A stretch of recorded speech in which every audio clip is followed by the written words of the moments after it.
restless sea, we are meant to call from out of the past stories, strange and weird. Bellkeeper, toll the bell, so that all.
And we're live.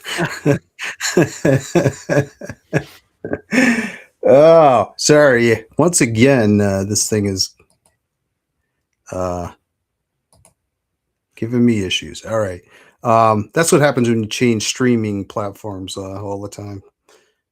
1 second.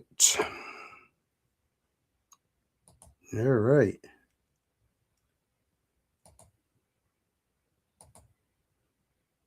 All right. There we go. Now we're live. Okay. Thanks for joining us. We got our friend Keith Gleason coming on. Before we get started with that, I just want to share my campaign really quick. Take a look at that just a second. The campaign is officially over. We fully funded on Kickstarter. We fully funded on Fund My Comic, but you can still stop by Fund My Comic and get a comic, a digital comic, or you can get a T-shirt still. The T-shirts are going to be coming down in less than a week. So if you want a T-shirt, grab it now. But you can still get the cover A, the cover B. The newsprint version is still available, and I'll just scroll down quick to the T-shirt, and there's that T-shirt with that awesome Christian Rossi art.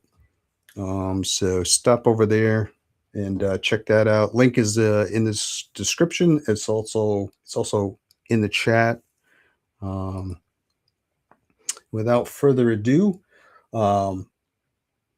we've got the creator of Mighty Mascots and Kid Switch, among other things. He's a letterer. He's the co-host of Indie Comics Relay and the promoter for the Plastic City Comic Con. If I can figure out how to get him on the stage, we'll be all set.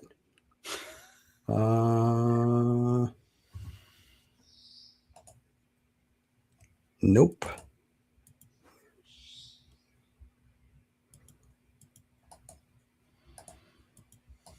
We hear you, Keith.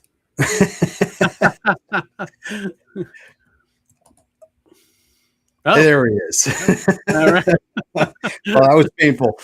Yeah. Well, I mean, dude, when we first started Indie Comics Relay, same thing. That StreamYard stuff took forever to figure out. I even screw up on it every once in a while when I'm not thinking about stuff, because I'm the one manipulating all the controls, and the other guys just show up, and it's like, so it's like you got to be on the ball. But like it took it's a learning curve, and I never used Restream, so I don't know. Yeah, Probably it's the same thing. Yeah, it doesn't seem hard. It's just the buttons are in different spots, So it's like, yeah, and just learning like what you got to do, and yeah, I hear you, man. yeah. How's it going? We'll get there. Good. How are you? Good. How's life? Good. What's up? How's life? Keeping you busy? Very busy, like ridiculously busy. It's weird, like, because last year I was because I've gotten to the point in this whole comic career thing where I don't have to work a full-time job anymore. And so I've been working part-time at like a comic / used video game store called Geek Boutique. Shout out to them. And so I was working, 2 days a week there, but now the store, they got 4 stores, like the 4th one's opening up actually tomorrow, which is crazy. Wow. And so I've been working more hours. So it went from like 2 days to like 4 days. And just those 2 extra days have made everything just so much busier, and then on the flip side, like my lettering career has been kind of going up and up each year since I started doing that. And now I'm at the point where I have no less than 3 or 4 jobs that I'm working on every week. Like that's awesome. Yeah. Yeah. And that's not even including my stuff, like, cause I letter all my stuff too. So it's like, oh God, just juggling. It's a juggling act, and it's like, so you find that time, and thank God I love this stuff because like I can come down here after working a full day and just work on it for a couple hours because I like it. It's because it's relaxing to me. I don't know why. Some people that like letter or they find it tedious, but I don't know. I like it. There's something about it, Well, I mean, like I know I was learning a new program called Scribus, which is I've heard of that. You heard of it? Yeah. It was new to me. And I was trying to format, because one of the things on the campaign is everybody back to campaign is getting a digital like collection of Poe stories. Oh, cool. So I've just been kind of laying that out. But to me, sitting there just playing with that program is like raking sand. It's very calming. And I'm just like, yeah, it's a good mindless thing to do. Maybe just throw some music on or something and just do that. Oh yeah. Oh yeah, I meant to say congratulations too for hitting the goal there, man. Like, thanks. Yeah, I was trying to share the link a few times when you were active, and then I to be fair, I've been so busy. Like I usually don't have time to go follow. Like I would love to. I was gonna go back and follow up, make sure you hit the campaign and everything, and then I saw you did on Twitter, and I was like, okay, good. So believe me. Yeah, I feel bad about streams too, because there's a lot of guys that stream, including your show. I like to tune in and watch, but it's just like who's got there's the a million time? things, man. Yeah, it's not like the '80s where we had, like you could focus on 1 or 2 things. Now there's like you're being pulled in like 8 directions every day. You know what I mean? Like it's just crazy. Yeah. And then if you make comics on top of that, forget it.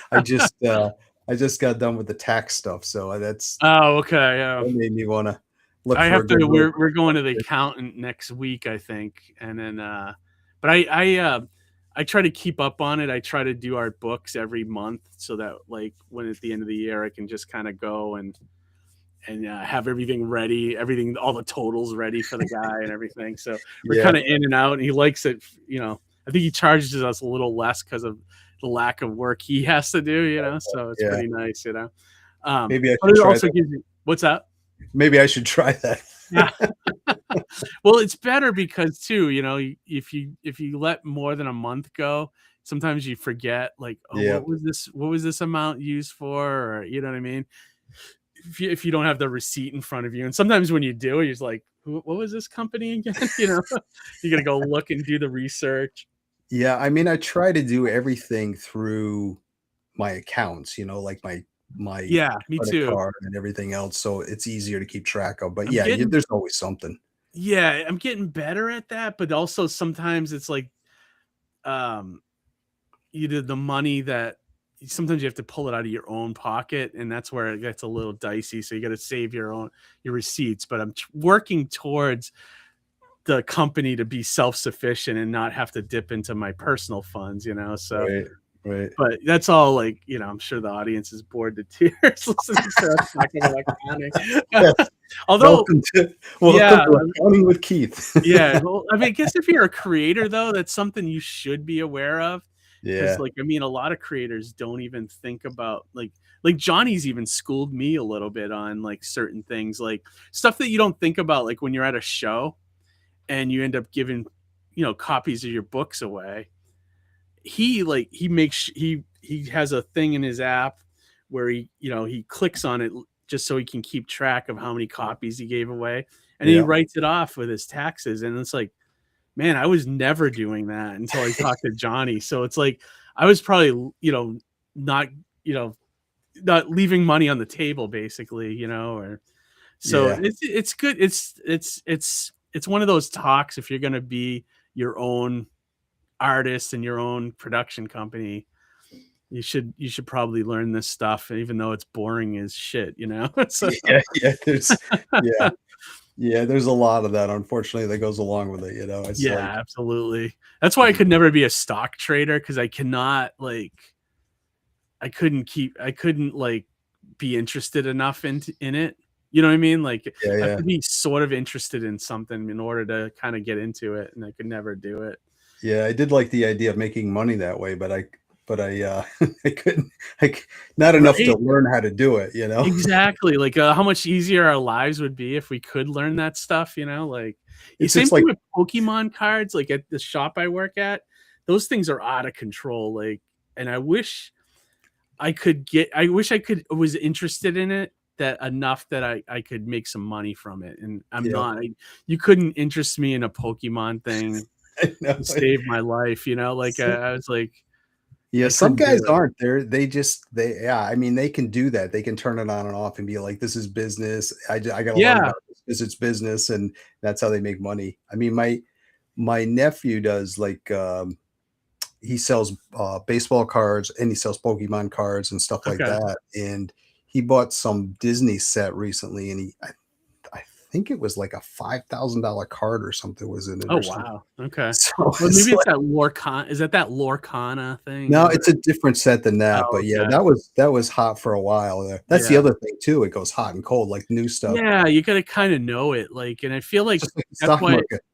Yeah, right. That's why I think like you're probably better with comics, like I am. Like, you kind of know. Like, I don't fancy myself a collector per se.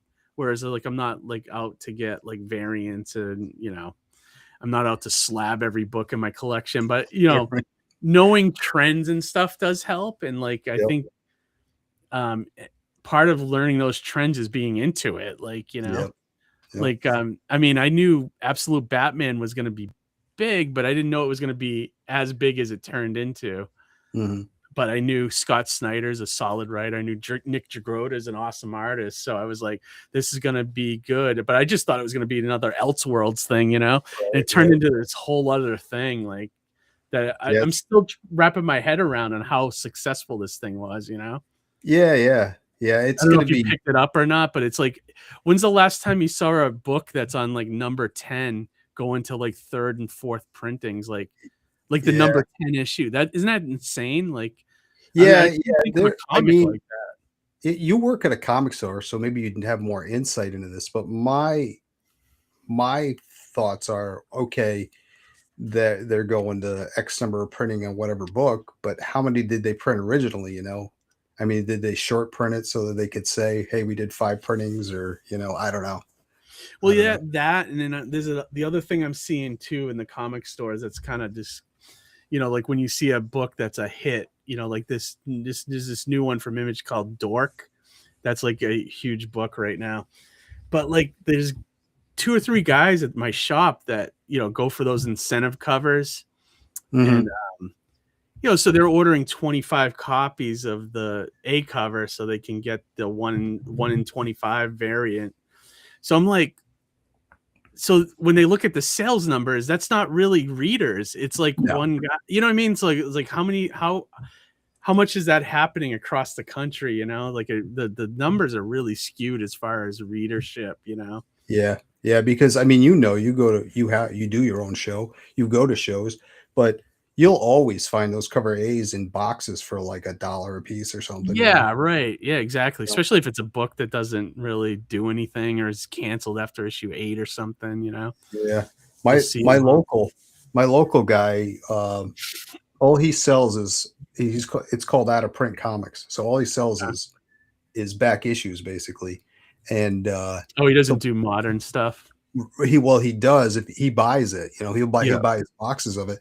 And then, so I bought stuff of, $8 and $10 books, square bound for $1, Oh, wow. Okay. So he's probably paying 30, 40 cents for it, maybe. Probably, yeah, to sell them like that. Yeah. That's cool. So, yeah. I mean, not that there's a lot of great stuff out there. Although I will say I am reading a lot more lately than I have been, just because the quality has, I don't know what happened in the last couple of years, but the quality has gone up.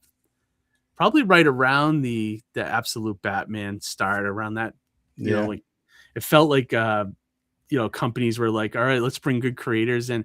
And then the other thing that I've never seen in my lifetime is DC is now doing 1,000,000 times better than Marvel. Yeah. So even like at the shop I work at, I process all the comics there. So I used to dread when Marvel came in because there was just tons of boxes, right? And I was like, oh God.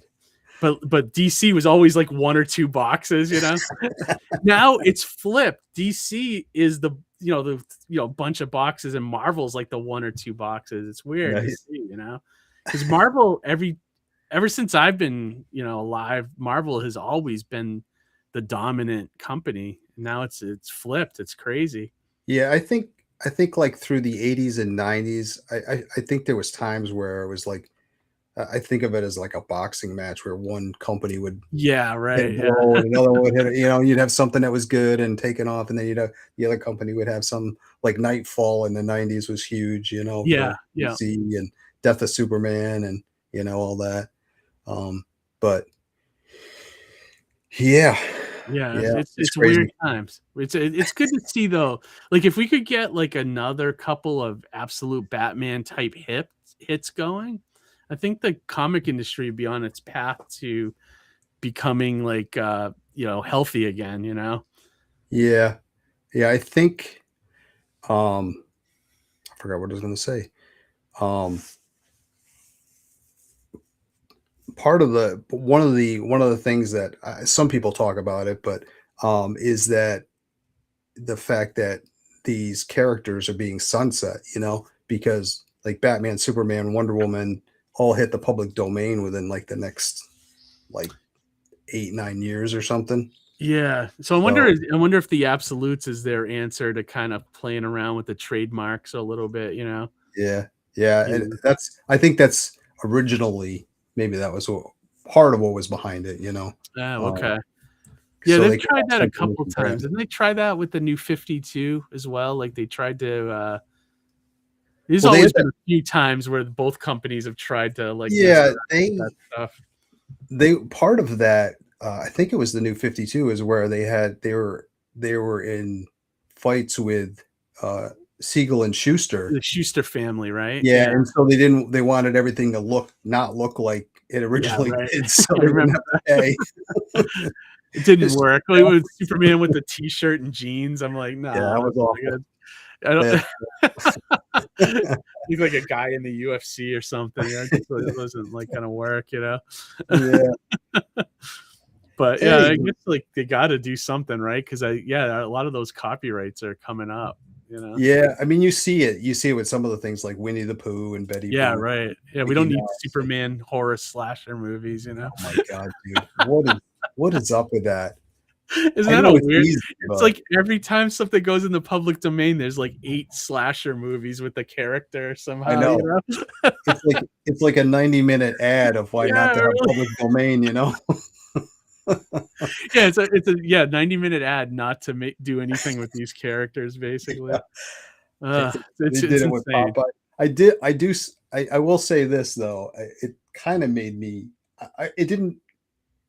I thought it was kind of cool when I saw it, but I was driving through, uh, local town, whatever. There was a billboard for like a local like plumbing place or something, and they had Okay. Popeye on the billboard. Oh, neat. And Yeah. I'm like, okay, I can get behind that because at least you got him out there, and people are like, oh, who's this dude? Yeah, So, right. You kind of but remember him. I always had a soft spot for Popeye, even though I never saw a lot of the cartoon. I like the old ones, the mhm. really the Fleischer ones, and yeah, and some of the comic stuff. The older was it see it? What's the guy's name? Ed Segar? Yeah, I think that's Yeah, right. that's the name, right? Yeah, the creator. Those Yeah, comic strips are great. They're just cool to look at, and like we had a guy on our show. I don't know if you caught that one. It was his name was Ron Fordia. He had I we and this was just us talking to him. We found out that when he was writing for like Now Comics and all those older companies, like he was doing Green Hornet and Terminator and stuff, that he had done a comic with the guy that runs Antarctic Press, I think Ben Dunn.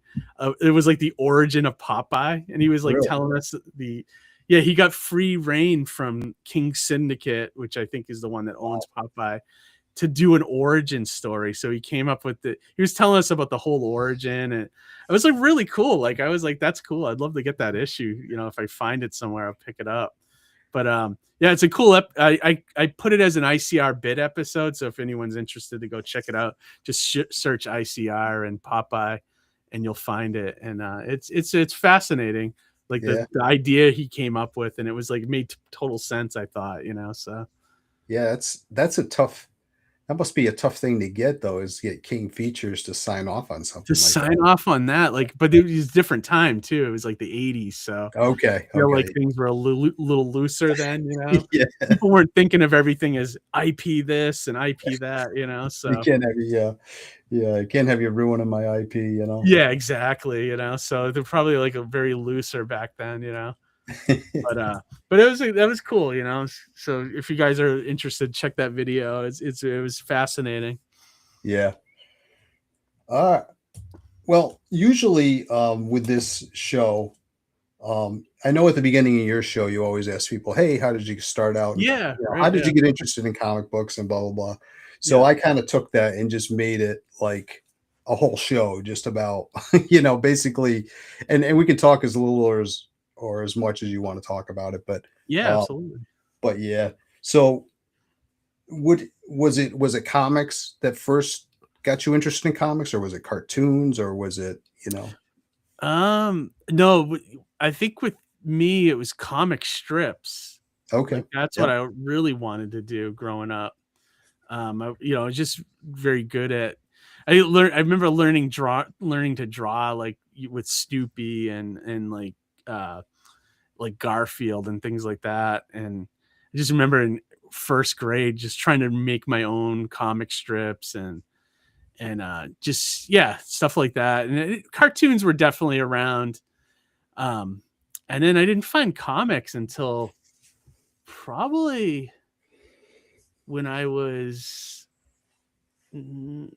probably in 8th grade, maybe is when I first saw got into comics. Like they were always around, but I think like because I was into comic strips, I wasn't really looking into superhero stuff. I remember that. Like So like the comics kind of didn't interest me. Okay. And my gateway in was kind of like Transformers, Marvel's Transformers, because I was watching that cartoon, and then I started picking up the comics. And then I think my first superhero comics was Spider-Man. And I just remember at the time it was when Spider-Man had the black costume. Okay. And as a kid, I couldn't understand, like, wait, why isn't it like blue? And like I didn't understand the concept that he could change his costume. Like you just always assumed it was like the blue and red, and it was wild, and and then I think I picked up the Hulk after that, and then this is all from the cartoons, like watch the cartoons, and then you pick up the comics that were coinciding with it, and then from there it just kind of opened up to everything. And so Marvel was like the beginning of everything for me. And then I feel like I'm more of a DC guy now. And that was because of like Watchmen and Dark Knight and things like that, and Vertigo. Like, I love that stuff. So, so I mean, it was like, to me, it was like, I don't think that gateway is really around anymore for people to like watch cartoons and kind of, well, there it is. I mean, Marvel has movies and cartoons and stuff, but I don't think they capitalize on the fact that, hey, when you want more, go to the store and get these comics, like they used to. They used to be everywhere. And that's why I used to, pick up something while I was going to get a haircut. Like there across the street, there was a drugstore that had a spinner rack. That's how those were the first comics I ever bought, like, I don't think that exists now. Like, you have to physically go to a comic store to get comics, Yeah. The thing that kind of helped save the comic industry at one point is now kind of hurting it, this whole. Yeah. The more they went direct market, I think, is when they just cut out all these opportunities. And I see little things like happening, like the Cumberland Farms near my house has like a small display of DC books, like from the bagged ones, like $3, but they're like stuff from like the New 52 era and stuff, probably all overstock, which I think is good. I just don't know if it's working, like. Right. I wonder if it's too late at this point, because it's like you've already, like, even my son, who has, obviously I'm a comic guy, so they've been around him all his life, but he hasn't read a whole lot of comics. He got into that Dog Man when he was younger, he liked that. And I got him into, I would buy him the Scooby-Doo team up book. Oh yeah. That, which is, I liked that one too. Yeah, right. Yeah, it wasn't bad. They used to team up with like Shazam and stuff. I remember. And then what else? Oh, I used to anything Art Baltazar did, Yeah, I love Art. Yeah, I guess I hang out with him one time, like at a convention, like super nice guy. We did dinner with him, like after the show and everything. Yeah, really nice guy. I drove him to the, I don't know if I drove him to the airport or something. It was one of those shows. What show was it? It was like a Granite State show or something. I forget how, like, it was me and my buddy John, and we got involved with him, and we ended up giving him rides and all this other stuff, and it was, so he still remembers me when I see him at Terrificon. Cool. He's like, "Hey, man," we talk, he's funny too. Yeah, he is. He's hilarious. But I remember seeing him at Philly. That was the first time I think I ran into him, and I got like a couple books signed for my son at the time because he was younger. Yeah, and he was doing sketches. It was $1 a figure to draw. He'd draw a character for you, So he was doing that, and then I remember some guy came up to him and wanted like all these characters drawn, right? Yeah. So he drew it all, and the guy comes back and he tells him the price. He's like, "What do you mean?" And he's like, "Well, there's this," and like the guy was kind of nitpicking because he had drawn like Wasp, but it was just like a couple of lines, like that's not a figure, I'm just that's his style. It's $1, Oh, that's great. I like that you still see his books once in a while come out with something. Like, I think did think the last thing I saw they did like a Flash Gordon like thing with art. It was like that style, Art Balthazar's Flash Gordon or something. Mad Cave did, I think, not too long ago. But yeah, you always see him doing like tiny whatever, it's tiny this, tiny that. Tiny Hellboy or something. Yeah, right. Yeah, I love that. Yeah. I love that it's still out there and going, Yeah. You need more of that, Yeah, his stuff too is I wish I could remember what the heck it was.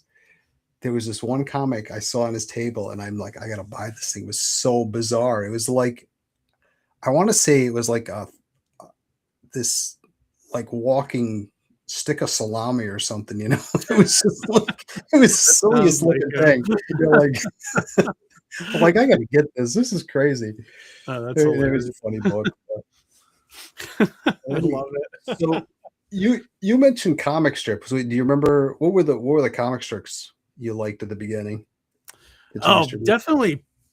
Peanuts, I think, is still one of the greatest strips ever made. Peanuts, Garfield. I used to read them all, actually. Beetle Bailey, whatever was in the papers were there was a lot more going on. And then at the time there was like tons of the collected editions out, and you go to any bookstore and get it, collected editions. So I was like entrenched in that whole thing, and I loved all that. I used to draw it all, and I used to love when they would do a special, like the Garfield Christmas or Charlie Brown Christmas, all that stuff, and you get to see like the strips that they most of the time had done those kind of stories in the strips, and you get to see it brought to life, So that was always kind of fun. And then I always wanted to do that, like my Swamp Tales book is that basically me doing like the 3-panel gags, and it's like a group of swamp creatures heavily inspired by like a Garfield strip or whatever. And I love that stuff. I would love to I wish I had more time to make more, but it just, maybe down the road, if some of the workload goes away, I could probably make another book. But I had so many that I built up over the years. Like I had a website for a short time in the mid 90s, and I used to post new strips up there every day. And I had so much that I was able to make like 3 comic books worth of material. And then I'll actually draw some new ones for those books too, Nice. But yeah, it was fun. Like it also was good to learn how to tell a joke or a story within 3 panels. Right. So it's not easy. It's not. and if you're telling an ongoing story, the first panel is always wasted with the catch up, because you got to assume the person didn't read the one before it. So it's the one thing that I found interesting, because I went to Kubert School for a couple of years, and I remember one of the assignments, and I always thought this was fascinating, that they gave us a Calvin and Hobbes strip, and basically they took out all the word balloons, and every student in the class had to take that same strip and write their own joke. Mm-hmm. And like in my head, I was like, oh, everyone's gonna have the same kind of joke. And then like we looked at everybody's after everyone had finished it, and it's like it was all completely different jokes and ideas. And I just thought that was fascinating, because like you feel like with the image there that there's only one way people are going to interpret that, right. Yeah, so that was very cool, so that's what they tell you about comics is, and that might be a difference between comics and comic strips, is the storytelling. Like you should be able to tell what's going on without without words. Without the words. Yeah. Right. Yeah, 100%. Right. Well, maybe comic strips are different. Maybe it's like, more interpretive. I don't know. Yeah, and it depends on the art too, like, because if you got something like Dilbert, like that, it's drawn so poorly that you don't know, you know what I mean? You don't know what's going on there. There's some strips that are so badly drawn. But yeah, all I thought of was what's that? Ever read Tumbleweed? Oh yeah, I love that one. Yeah, that was pretty poorly drawn. Yeah, it was, but it was funny. It still had like the gag. Yeah, you can see why they existed, because they usually were if they were drawn badly, they were funny, you know. So like, and even in Dilbert's case, it was funny, so that's, you can see why it would work, you know. But yeah, Far Side, I mean, was one of the best too. Far Side, and that guy was only one strip, you know, like or one panel. I mean, that's even harder. Jeez. Yeah, absolutely. It's just the panel is the joke, and there's no. And some of them are just hilarious to this day. I mean, yeah, those are really good. Yeah, so he was like one of the best. But I have to share. I respect that format so much. Right. Well, I mean, that format is almost like more like a political cartoon like formatter. I mean, they did do those. Like I was sharing them for a while, and I just kind of got out of it on Instagram. You know, more like adult type one panel joke things. Yeah. But yeah, I always thought of it more as political. But yeah. But my favorite Far Side by far is, no pun intended, is there's a guy with a t-shirt stand. He's like, and the t-shirt is, "I kick Santa Ana's butt at the Alamo." And the prices keep going down on the shit. Yeah, right. That's great. Oh my god. Yeah, man, he was funny. That, I crack up. Yeah. God damn, that's so such you a went great to the trip. Kubert School. How did that come about? Well, I always wanted to go. I had heard about it when I was, in high school and everything. And, I was starting to make my own comics, like not to sell or anything, but I was like kind of in high school making like a comic book about me and my friends as superheroes. And but I wrote it like a Marvel book where it's like, we're going on these adventures and, villains are like transporting us to planets and we have to find our way back. It was like all these wacky stories. I would never show them to anybody now because they're so politically incorrect. It just wouldn't even, it's just the way we talked back then and stuff. Right. But I made like 28 or 30 of those issues. Like, just, it's like stapled paper, and it was like, each issue was like, I don't know, maybe 20 pages or something. And then I would put a little backup story in there, something I wanted to draw, like, they have like the Tick or something, like, let me do a Tick story, and I would do my own Tick story. And then like I remember one of my friends was like one of those like he was like into the military and everything, and I was like, let me just write a story of him going to Panama and fight Noriega, like it's like stuff like that, just so stupid, and it was just fun. But at the time though, that was when I was really into comic books and more of telling like a story in these longer formats and things like that. And then I had heard about the Joe Kubert School because you would see the ads in the comics, and then I started looking into that, and if I remember right, I had to. This is back in like 1993 or 94. If I remember right, you had to send in samples and all this stuff to get in, and I got accepted, so I went, and it was pretty cool. It was I did a year there. I got my year certificate. I was gonna do another year, but then I was like, I didn't really have the money for the tuition and everything, so I kind of just like, I feel like I did get a lot of skills out of it though. Just like the one thing they always hammered into your head was like deadlines, and like, I get to learn how people used to letter before, like the tedious lettering, like where you have to put acetate over the artwork and you like get in there with like whiteout and like, and you hand letter everything. Like I've done that, but it's so tedious, man. I don't know how people did it back then. Like like Rick Parker. They get no respect, man.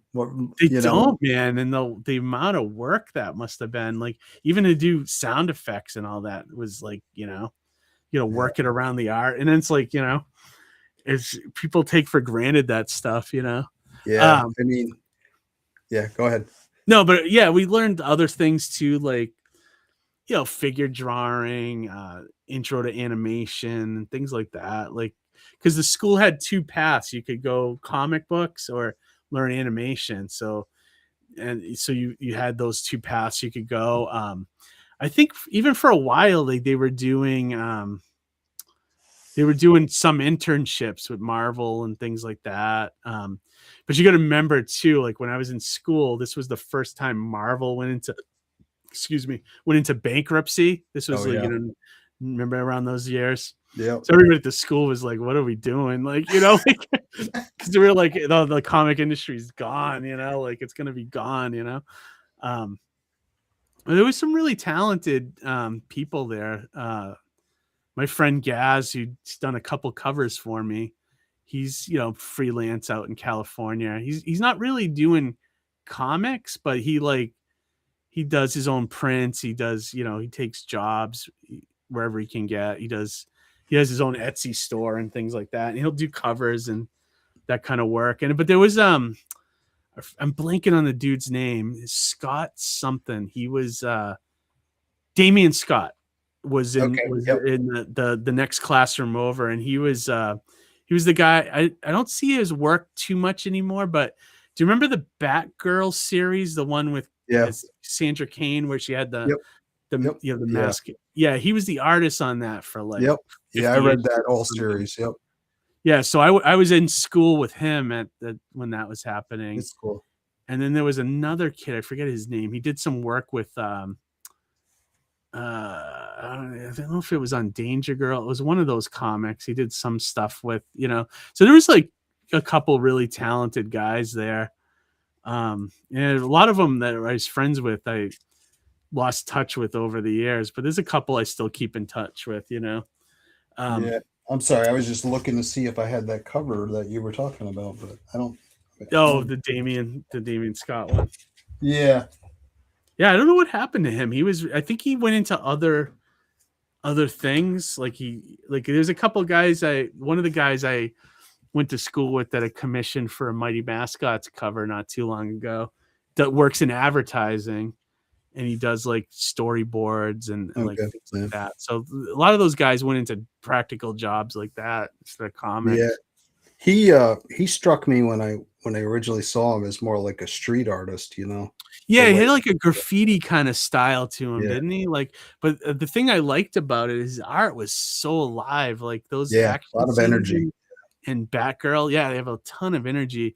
And I love those a lot of those books where like very, very little words. It was all like the action because she didn't talk as a character. Right, yeah. And so it all really fell on his back to tell those stories a lot, Yeah. Those were good though. If I remember right, I love that series. It was good. I just remember at the time. And I can't remember. I have to go back and look at the series, but I remember towards the end of the series, the artwork started to kind of get when he left or whatever. Got a little crazy. I don't know. Yeah. I don't know. Maybe it was somebody was trying to ape him and maybe I don't know.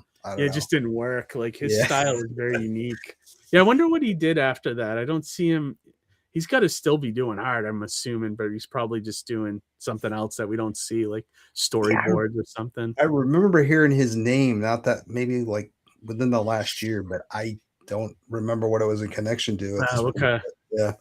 And there's like guys I went to school with that were insanely talented that, that actually from Massachusetts. I see them all the time that you just, they're not really doing art. And it's like, my God, I wish I had you guys' talent. Like, it's just, these guys are, I don't know if you saw that cover for Kid Switch by John Mills. He's one of them. And he's like, just an insanely talented kid.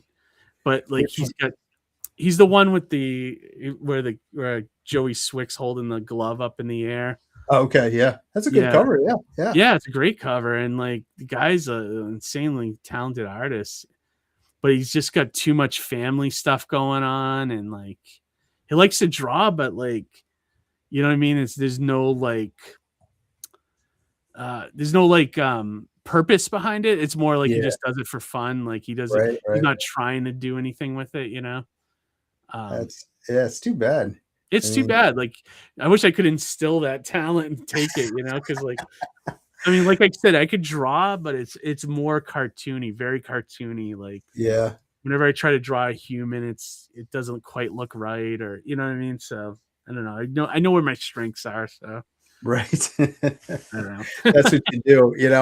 I've told this story before, but growing up, I always wanted to be a writer. That Okay. was always what I wanted to do. I wanted to write, and then obviously comics. I would try to write my own comics and comic strips too. I remember I tried to do a Gene Simmons comic strip.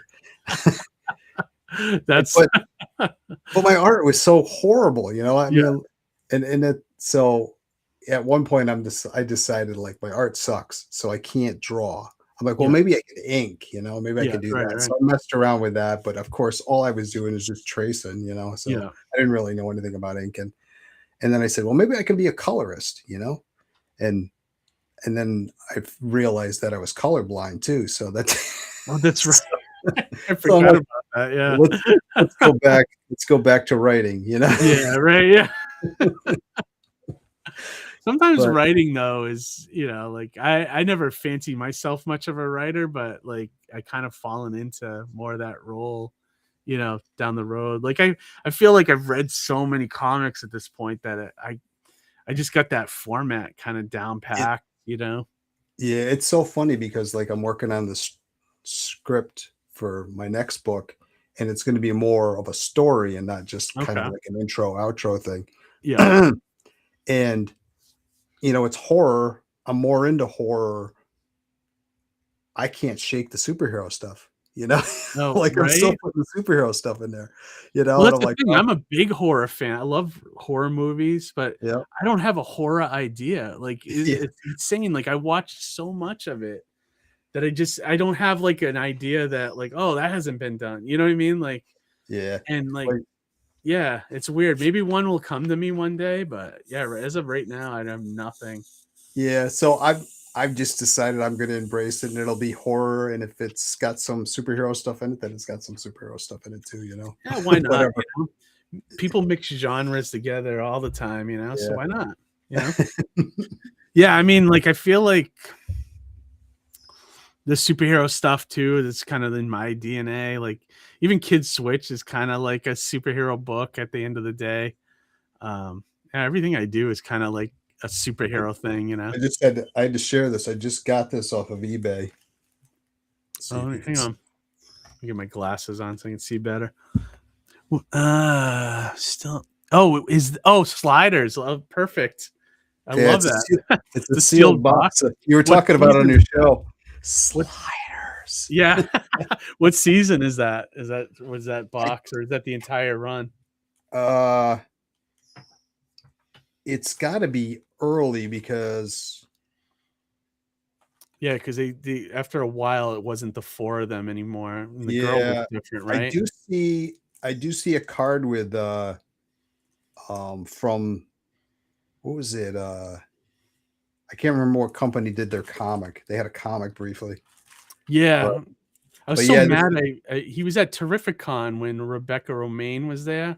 Oh yeah. Jerry O'Connell was there. I guess he was walking around the show. Johnny got to meet him, got a picture with him. Oh, that's but awesome. I didn't get to see him at all. I was like, I would have talked his ear off about Sliders.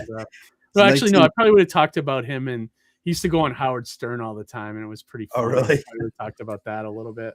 But yeah, that show, I liked that show a lot, and that was kind of the science behind that show was sort of what I liked with the Kid Switch, merging that kind of science where it's like everything's the multiverse now with Marvel and DC.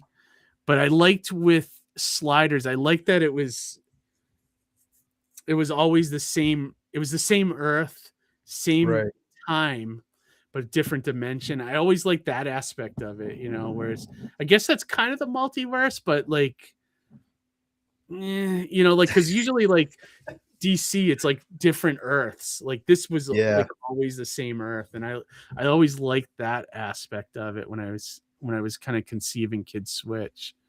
Yeah, I think the problem now, because it used to be like an interesting, like, oh, this is an interesting take on this character, and it'd be like a one shot or something, and you move on. Yeah, now it's just too much. Like it's like everything's a multi. Yeah, yeah, it's like with the Marvel movies and stuff, it's like, oh yeah, well, it's a multiverse. Well, then who cares? You know, it's like, Yeah, like, oh, kill this guy. Well, here's another version of him. You yeah, know, yeah, like, yeah. that's like it's just why like when they announced that Tony Stark was coming back, or like that Robert Downey Jr. was coming back, it's like, does anyone really care? Like, I don't know.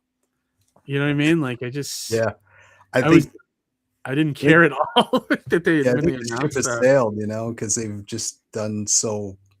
You know, people are like, oh, they had the those good movies, and I think the last movies that were good were movies that basically Disney inherited that were Yeah, almost done or partially done already. right, right. And then after that, it just went downhill, you know?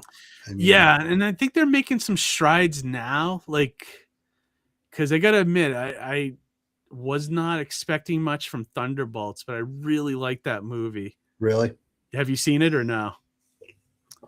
It just No, felt like it was finally like they were doing it was about something. Like it wasn't just like gotta go get this MacGuffin to fight this guy. And you know what I mean? Like it wasn't that.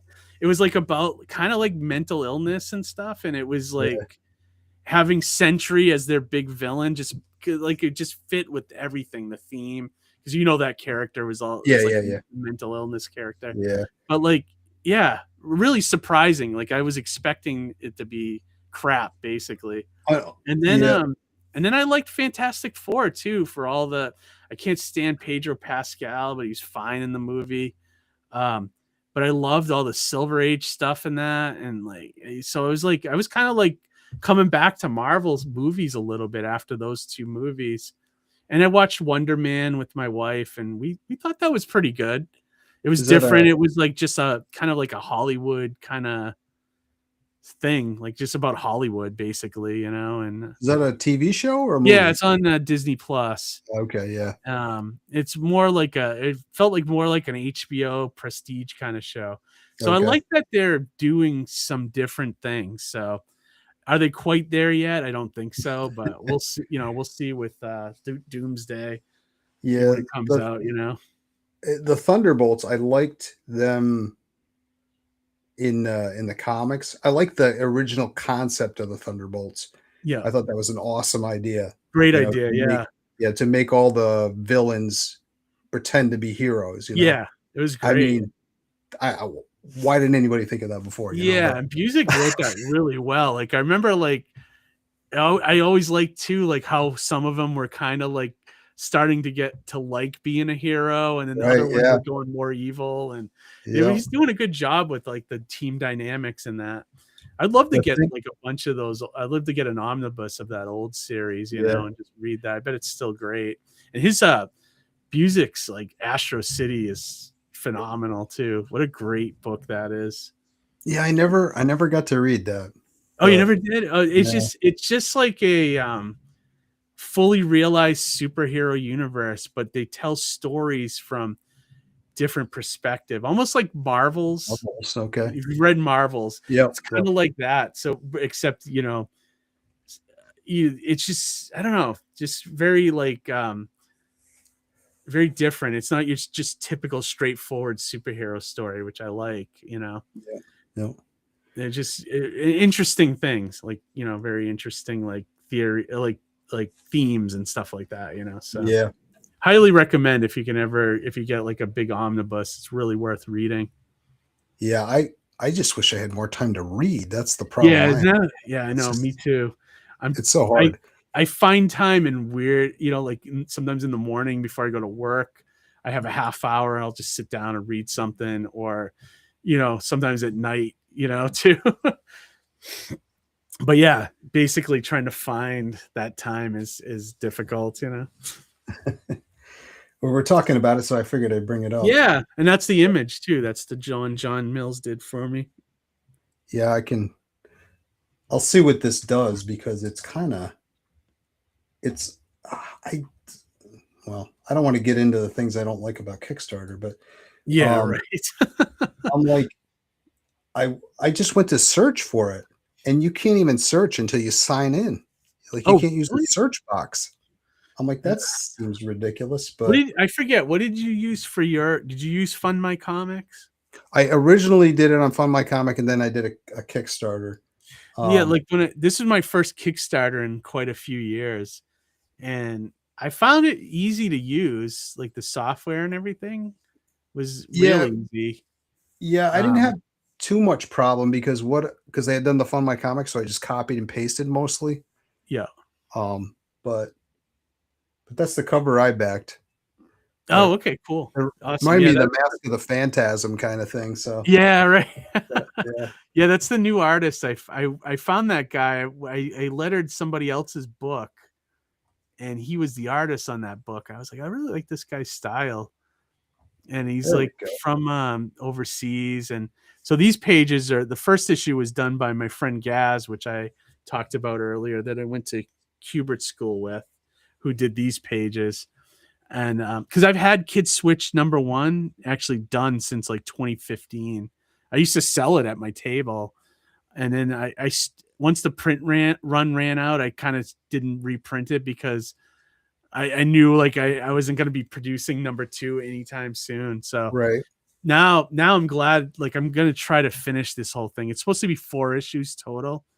I actually have issue 3 already fully written as well, and I have That's 4 outlined. So my hope is once I finish 1 and 2 and get them out to everybody, I'll still continue on and try to finish 3 and 4, and then maybe Kickstarter them those 2 later in the year or something, just to pay for the print run.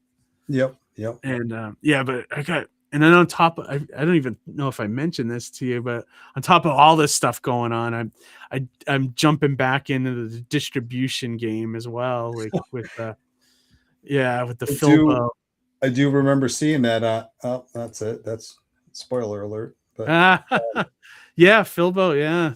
yeah. So how's that been going? So far, it's still in the early stages. I've only solicited the first couple issues, and then he does like a 60-day, cutoff thing. So I probably won't get my first PO until like next month, so. But how does that work? Is it stuff that you printed or? Yes, yeah, Okay. stuff like printed under Reckless Sidekick. Most of the stuff when I was with Alterna is kind of gone. Like, I just sell it at conventions. Right. I have some of it left, but not a lot. Like, I've already run out of #1s and things like that. So I've reprinted on my own. Right. But yeah, I met Phil. Phil came on our show maybe 3 months ago. Yeah, I think I saw it. Yeah, I was fascinated with like this guy that just kind of came out of nowhere. That's like, I'm going to distribute comics, and I was just like, oh, I like his attitude though. Like, I've never seen like he's kind of like a no BS kind of guy, and he's often said it to us that like, he hates losing. He wants to succeed, and he wants to succeed with everybody. Mm-hmm. So he's really in it for the long haul, which is nice. He's got a couple ideas in the works, which I can't really talk about because I'm under NDA with him. But like if they pop off, he'll be up there with like Lunar and Penguin Random House as like major distributor. So wow, he's got a couple things in the fire. So that's cool. But yeah, he's got distribution, from what I understand, into about 600 stores. So it's a good opportunity for indie guys to be seen. It's stores that are friendly to indie, I guess, ordering stuff. So I think that's great. And I was hoping like a distributor would come along that would do something like this. So, and here he is, Do they do returns or no returns? Not yet, but that's one of the things he'd like to get done, at some point. So, yeah, he's looking towards, like becoming a major player. So hopefully that all happens and comes together. I'm gunning for him, because I'm on the ground floor with this. So hopefully it all takes off, Yeah. But yeah, it's like, it's good for indie people, but also you got to be an indie person that, has money to make print runs and things like that. You got to have some money socked away to be able to, like, if he hands you a PO saying I need, 300 copies of this, you got to be able to go and produce 300 copies, So Okay.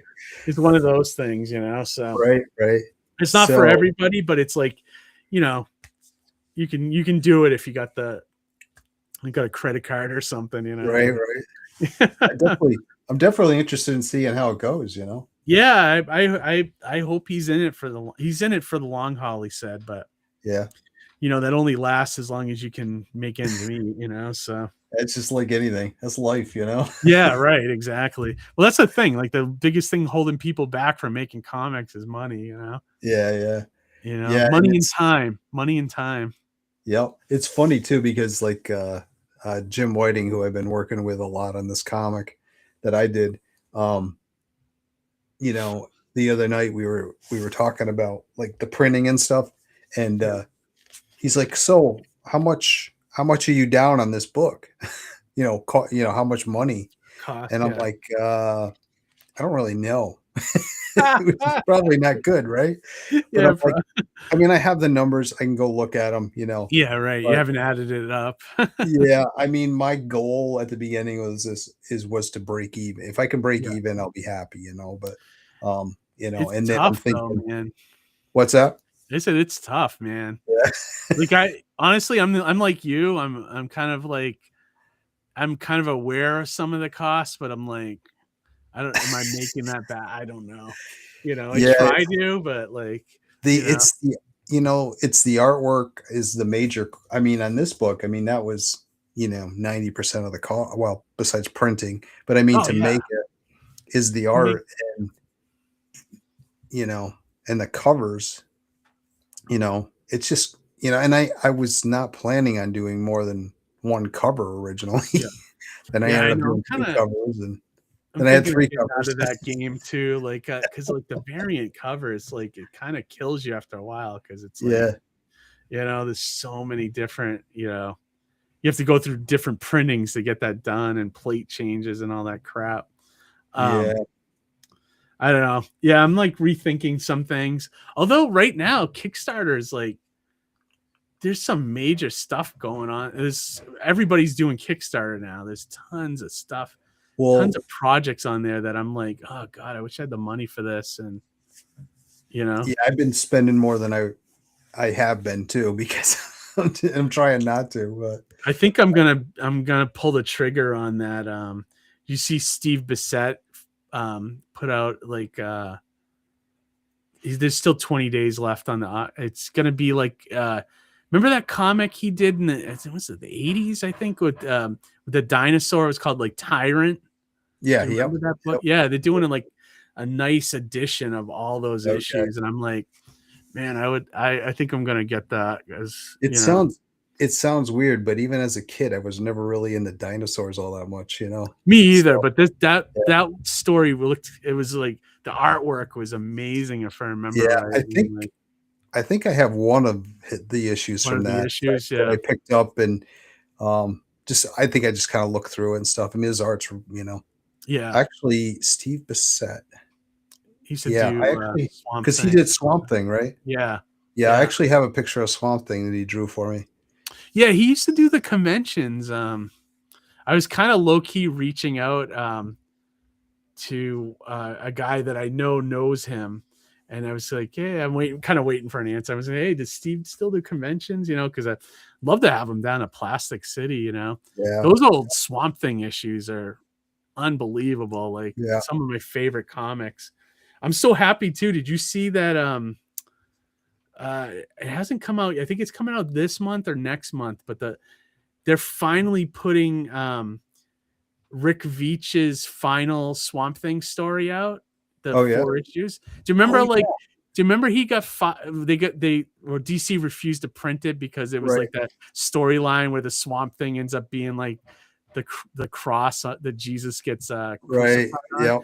And they said no way, but they're finally releasing that. It's going to come out as 4 issues, and I'm like, sign me up. I want them, because I want those. So I have the entire. I think I have. Well, I have the entire Alan Moore run in hardcovers, but I have like the Rick Veitch run and some of those other people that did it after him in single form. Like, so I still have those singles, and then I have right from where Alan Moore left all the way to the end of the series whenever it stopped. So I have that. One of these days I'm going to sit down and reread those. They were awesome. Yeah, that's a series I never really got into. I think. Oh, you never did? Yeah, I don't know what it was, but it's so brilliant. I think it depends. Yeah, I think it depends on what book hits you at what time, because it's true. It's true. I think because like Watchmen kind of drove me to find more of Alan Moore's stuff, and then when I read those Swamp Things, I was like, wow, it was such a radical reinvention of that character, and it was so cool. It was just different. Like you hadn't read anything like that before, and it still holds up. I think.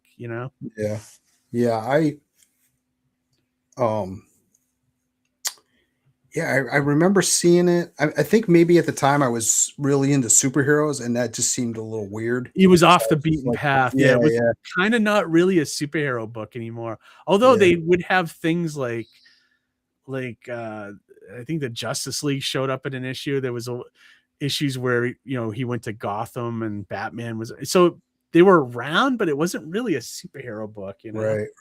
Yeah, it was really odd. But it was also like they changed Swamp Thing so dramatically, because it was always like before Alan Moore took over, it was like Alec Holland was this man it was almost like the Hulk TV show where he's trying to change back into a human, but Alan Moore just kind of threw that out, and it's like, no, Alec Holland's dead. It's just a plant thinking that it's human. And I was just like, whoa, like your mind was blown, and it was like, okay. And then so it's like him coming to grips that he's never gonna be a human again, and oh wow, you just read the whole thing, and it's awesome. Totally, if you read it now, you'll be like, this is I probably love it now. Yeah, you would love it, dude. You would be like, I remember reading some of the Bernie Wrightson stuff. Yeah, it was like, and that was still when he was still thought he was a man and everything, and that was more of a. But I love that there's books like that for people out there that like, one of these days you're gonna read it and be like, this is so good. That's happening right now with G.I. Joe. Like I'm reading the old Larry Hama issues of when it was at Marvel, and man, those are so damn good, dude. I was like, I kind of dismissed Larry Hama a little bit, like because I never really got it. I read a few issues when I was a kid, but I never really followed it like in a row, like reading it now. And I was like, man, his writing is awesome. Like, and it's just like the way he bounces around, like he'll start telling a story, then he just stops mid-story, goes to something else, and then he won't come back to it for like 15 issues, but then he'll come back and he'll pick it up from where it left off. And it was just like Chris Claremont. it's kind of like that. It's like the way comics used to be written, and it was just so much more complex than the cartoon, whatever it was. And like, it's great stuff though. I was like, I'm reading it now and I'm like, this is why I loved comics growing up. Like, that good. I remember that series. I remember getting the first issue because I swear it had like a thicker cover on it or something. It might have been like a thick issue too. Yeah, but I think I probably got like the first 10 or 15 issues of it. It was kind of out of my wheelhouse, even though like as a kid I would read anything. It didn't matter. If it was a comic, I would read it.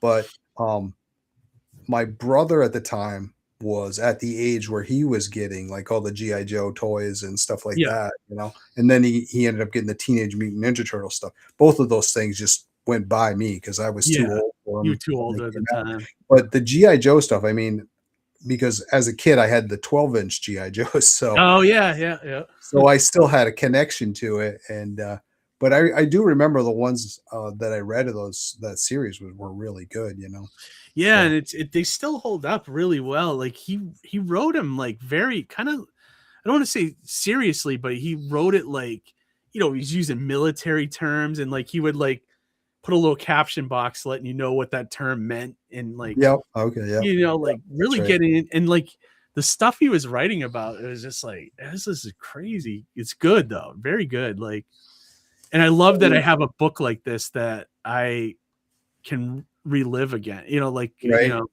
you relive that magic of that time, you know, and like being like, this is so great, you know, and like Right. discovering a great comic for the first time, basically, you know. So Right. Yeah. I was listening to Chuck Dixon has a show. It's Ask Chuck Dixon, where he just people write yeah. him questions and he answers them. And he was talking about G.I. Joe, what his thoughts were on G.I. Joe and Oh, Larry okay. Hama. And he was talking about how amazing his writing was and stuff. And he said that at one point they were doing like the packaging for the action figures, and he was writing up like the bios and stuff on the packages and stuff for the packages. Yeah. And they came back and they're like, yeah, these are really complicated. You know, kids aren't going to understand what this is and that is, because it was all technical jargon. You Yeah. know, Yeah. That's what the books are like, like, though. yeah. And he's like, no, it stays that way because kids are going to see that and they're going to think it's cool. Yeah, it's So- true. It really is, man. So Yeah, it's like, it's amazing how, like, yeah, it's great stuff. And the one thing that always cracked me up too is like, you always tell the Joe characters that Larry hated, because they were like reading it now, like when you get to the point where Sergeant Slaughter comes into the series, and like he basically just shows up in the next issue, he's like gone, and like and you never see him again. And it was like, this is awesome. Like, just like, and you can tell he hates Shipwreck, because I've hardly seen Shipwreck in 78 issues I've read so far. wow, poor Sarge, man. Right, it's funny, like, you know, it's funny to see that. But yeah, it's great stuff though. Highly recommend. It's awesome. Yeah, like I said, I do remember finally and the toys were cool too. I remember my brother had the rock and roll with the motorcycle and the Gatling gun. Yeah, I thought that was the coolest thing ever. Yeah. Who Yeah, wouldn't rock want a and roll is motorcycle with a Gatling gun on the side? Yeah. Good stuff, man. Stuff they would never make now, you know. Yeah, right. Oh. Yeah, so now those pages right there are the new artists, Marcelo, and those are from issue 2. And this series, it's fun. It's kind of Ben 10ish in the fact that there's like a glove and like a device kind of thing. But it has more in common, I would say, with Sliders, the TV show, than it does with Ben 10. And it's basically just this kid finds this glove and, you know, realizes it can do all these crazy things. And and I'm like excited to bring it to people, and you know, I can't wait. It's a book I've been wanting to finish since like 2015, but like after I made this book, I made number 1, is when Mighty Mascots, I started doing that next as like just an 8-pager with Frankie. And then that was right around the time, I think 2 years later, was when Alterna started doing the newsprint. And I was like, oh, this is so cool. Like, and he had started to go around conventions again, and that's when me and Frankie approached him about, you know, doing Mighty Mascots. And we got rejected the first time, and he gave me all these notes to kind of go over, and stuff he kind of wanted to see, and then just kind of left it with us. And then we kind of I kind of retooled it. Yeah, there it is, number 1. I kind of retooled it. Frankie kind of left. He kind of didn't. I got and I could totally understand. Didn't really want to redraw everything, and so he kind of moved on to other projects. He picked up that Kaijus and Cowboys book that he's doing now. Seems much more happier doing that. Yeah, he seems. But we stayed friends and everything, and he's done covers and stuff for me and pinups, and that's when I found Ian, just, you know, on Facebook looking for artists in like one of those indie groups, just hey, I'm looking for artists, and I just liked his artwork a lot, and so like he kind of became the guy on Mighty Mascots. And then we submitted it again, and that's the rest was history there. So, and I think it was like 2018 was when the newsprint stuff was happening, and yeah, and that's one of the reasons I pitched to Alterna. I didn't really go to a lot of other publishers because I liked that Alterna was doing newsprint and getting the price down to a cheap level for people to try. Right. It wasn't a lot of money. We didn't make a ton of money on those books, but I did get a pretty good check when number 1 he'd come out, because at the time it was in Diamond and it did sell to a lot of stores. So I remember getting a nice, check for that. And then there was diminishing returns on every issue, just like any other comic now. Just like every comic. So yeah, except for Absolute Batman for some reason. But but like yeah, you get like a high number at number 1, but everyth's like diminishing. Right. Yep. And then it levels off to like a readership after that, So that must have been why Marvel kept like throwing Wolverine in issue 3 or something of whatever it was. So yeah, or like, issue 7 or 8 right before the book gets canceled. There's an obligatory Spider-Man or Wolverine appearance, So. I don't even know if Marvel books make it to number 8 anymore. No. I think they seem to be canceled after like 5 issues, Did you see that thing with Dan Slott? I saw that he's going back to Spider-Man or something, right? Yeah, and he basically said that there is no guarantee that this series will go more than 5 issues. Really? I'm surprised. Yeah. I'm surprised. Well, he was on Superman for a while doing Superman Unlimited.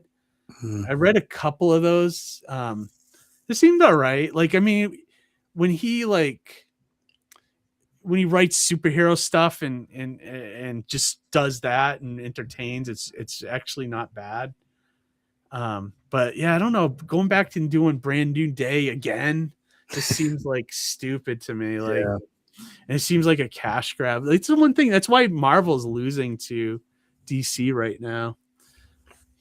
I feel like they have a house of ideas anymore. Yeah, they got a couple great creators over there, like Philip Kennedy Johnson that was at my show last year. He's writing probably the best book over there. It's the Hulk book is awesome. Oh yeah. It's like a different take. It's like it's not even the Hulk really. It's like some kind of demon that's taken over his body. So it's like this demon that's starting to gather all these demons together and ready to like basically destroy the world. It's kind of a cool book. It's like, from a villain perspective. And the other one the only other one I'm really liking is Josh Williamson just went back or doing Iron Man, and it's like his first book for Marvel. And I read the first one not expecting to really dig it, because I can't tell you the last time I read Iron Man. But it was good. The first issue was great. It had set up a lot of cool things. I'm like, all right, I want to see where this goes, Yeah. Well, I remember years ago, it was in the early 90s. I was a comic book dealer, and it was me and a friend, and we would just go to different conventions and stuff. And I remember us talking, and this was before like Death of Superman or anything like that. But we were like, I can't remember what comic it was. Maybe it was Spider-Man, but we're like, you know what they need to do? They need to say, that he's dead, right? And then he's dead, and then don't put out a book with him in it for 6 months. And then 7 months later, number 1, the return or whatever of and now it's like that happens all the time, Yeah, right. Yeah, exactly. Like, they die, and then you don't see them for like 3 months, and then all of a sudden there's a new book or whatever. Yeah, I mean, that's what we said about the multiverse. There's no stakes, It's exactly. That's why it's like, and I think the problem with Marvel is they let all their good creators just go, like they're not paying money. They like don't pay anybody. Yeah. Exactly. And that's why I think DC's killing them right now. I mean, Disney's got more money than God, and they can't pay right. Yeah, exactly. Just throw them a few bucks. I mean, geez. all you need is a couple spent. guys like Josh Williamson to go over there and do a few books and, like, you know what I mean? Get them Yeah. going again. Just take all that money they spent on like the Eternals and Right. Like a movie that's that's stuff, hated by everybody. Shang-Chi there or whatever movie. Yeah, exactly. And use that and make some good comics. But they don't care. They don't all They comics are to them as an IP for them. So yeah, exactly. So And it's like for every good book that they have, there's like 10 crappy ones, That's why indie's where it is. Yeah, I agree. It's still the case. And that's speaking of Frankie, yeah. That was originally a pinup, but I was like, it's so good, it could be a cover. So that's I cool. was just like, Do you cut them a bigger check then, or?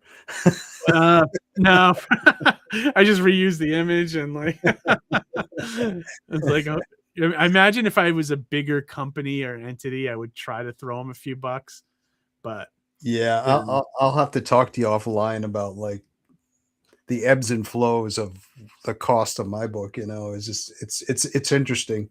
I can imagine because your book was like you said 90% artwork. Yeah, that you have to pay, and you had a different art for every story too, right? Right. That's a little nutty. Yeah.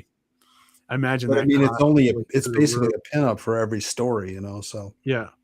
But this is the one. Christian was reasonable if I remember right, though, right? Christian Rossi. Oh, it's hard for me to say. Yeah, I mean, for what he does, sort of reasonable. Like yeah. The thing that was expensive was since he did the first pages, like the first appearance of Dr. Mask. I'm like, I've got to have those. Oh, and he's in, where the heck is he? He's in Argentina. Yeah, yeah. So I bought him through his art dealer and had them shipped to me, and that was not cheap. I can imagine. Yeah. Well, when you buy I gotta have these. Yeah. they're so awesome too. So that's cool. But it's cool that you have those. That's cool. I like this one. That's the one I picked up. Yeah, it's a great cover. Like, I think he conceived that entire thing too. I had no notes. He kind of read the issue and that was like his concept for number 2. And I was like, yeah, this is great. I will say like a perfect image, What's up? I will say it's one of the hardest things I had to deal with on my book was the cover. Just finding a cover that I wanted to put on it, to put out. First of all, coming up with a concept for it. And then, because it's not like I was just telling a story and I could say, the story is this. This is what happened in the story. Yeah. No. So it was hard. It was hard. This artist, George Pacheco, I've worked with a lot, like from the early days. He did my first book, Hero Envy. So we keep in contact. He lives in California, I think. And every once in a while, if I need something from him, he's always around and available. He always comes up with a unique kind of design and look, Yeah, it's cool. Yeah, I like it. It always has like a kind of a funny bent on it too. And this is my friend Gaz, who did the interiors for the first issue. Okay. And he's gotten so much better over the years too. It's insane how good he is now. And he sent me a bunch of concepts as well for issue 2. But this one I thought was by far my favorite. It's like not even the main hero. It's like the villain fighting another monster, and it was just like, oh, it's cool. But it's still something that happens in the issue. So it's it kind of still counts. You got other covers with the hero on it. So yeah, exactly. It's not bad to have a villain cover. And he designed the villain too. Commander Skullguard. So he was heavily involved. He designed the entire glove and how that all works. Like if you scroll down further, I think some of his designs are there. That's a picture by Marcelo, who's the artist for the second issue. Just showing off some of his artwork. And that's beautiful. I love it. Yeah, the guy's a great artist. Like really, really solid. Is this a character that he? I don't know. I don't know if it was one that he did or what. It was on his like blog. I don't know. I see it, and I'm like, man, I want to read this book. Right? Yeah, it was a cool character. And there's a Wolverine he did. I thought was really cool. Yeah, that's cool. And yeah, here's all the designs that Gaz had done originally for the series. Okay. And so, there's all the skull guard and then the glove design below that. Yeah, all that. Man, tech is hard. Yeah, tech is hard. And he came up with good ideas, like, because I told him how I wanted it to work. Because it has like it's my I guess my crazy science behind the glove, but like the glove has these like wires that come out and go right into the back of your neck. They like kind of like just stick right in. And Okay. it's just like it's like part of like I was thinking of it as like a ground, like the glove uses your body to ground you to the specific dimension that you're in. Okay. And so that's how it knows where it's at. But you'll find out in the whole series. I don't want to spoil too much, but Right. it's almost like a whole group of characters called the Dimensioneers. They're almost like I'd say the closest thing they're kind of like is like the Green Lantern Corps. But there's this whole group that each have these gloves that go around and essentially fix things, and so there's a whole mythology that I built around this character, but I wanted it to be kind of like, it's still all ages, I think, but it's more, I think, like a teen kind of vibe to it, like a teen, because the character's the teenager and still in high school and stuff. So I feel like a teenager would really enjoy this book, but I feel like anybody could read it and enjoy it. It's kind of written the sensibility wise, like a Mighty Mascots issue where it's like, I want anybody and everybody to read it, so. Right. Well, that's the way comics used to be, anybody, Yeah. And you didn't have to, you didn't like, you didn't have to get like dumb, like these like YA stuff that is so for little kids. Like, right. Yeah. You don't have to dumb it down either. Yeah. Yeah, exactly. Kids aren't stupid. That's why they never dumbed down those G.I. Joe issues. That's right. I'm glad Larry didn't. Like, Larry was right about that, man. They're still great. They're still That's how awesome. I learned as a kid was comics. Yeah, right. So yeah. This is it doesn't look like you can back it here at this point. Oh, okay. I had a feeling it was kind of done. Yeah. So I don't know. Like because of tax, maybe the tax season was right around then. Okay. Canceled it to just like, all right, we're done with this. So what's the timeline on that one to get it to finish print?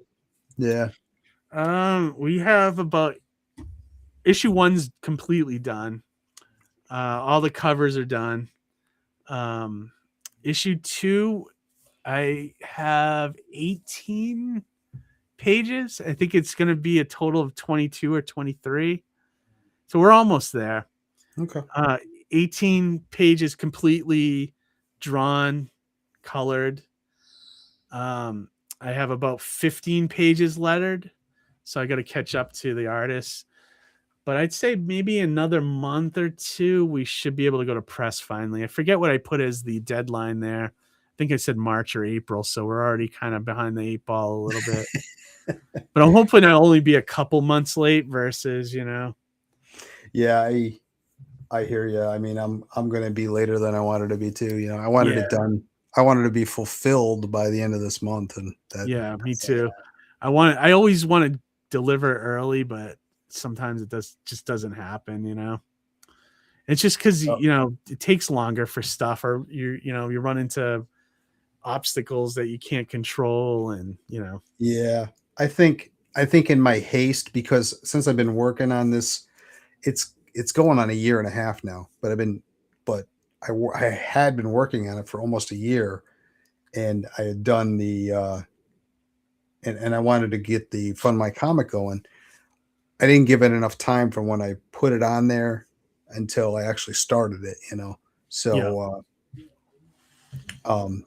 that was one of the things, but and even the Kickstarter, I should have probably waited longer on that one too, but I don't understand the people that do both at the same time and whether that works or not. But Yeah. like, two different platforms. We've had But multiple discussions about that on the show, and ultimately it seems like it doesn't work because you're cutting into your own right, pockets, yeah, that's what I basically. would think. But So yeah, I don't know. I liked Kickstarter. I thought Kickstarter was easier to use this time around, mhm. but I don't know. And I've been hearing weird things about Indiegogo. I heard it's very tough now to use.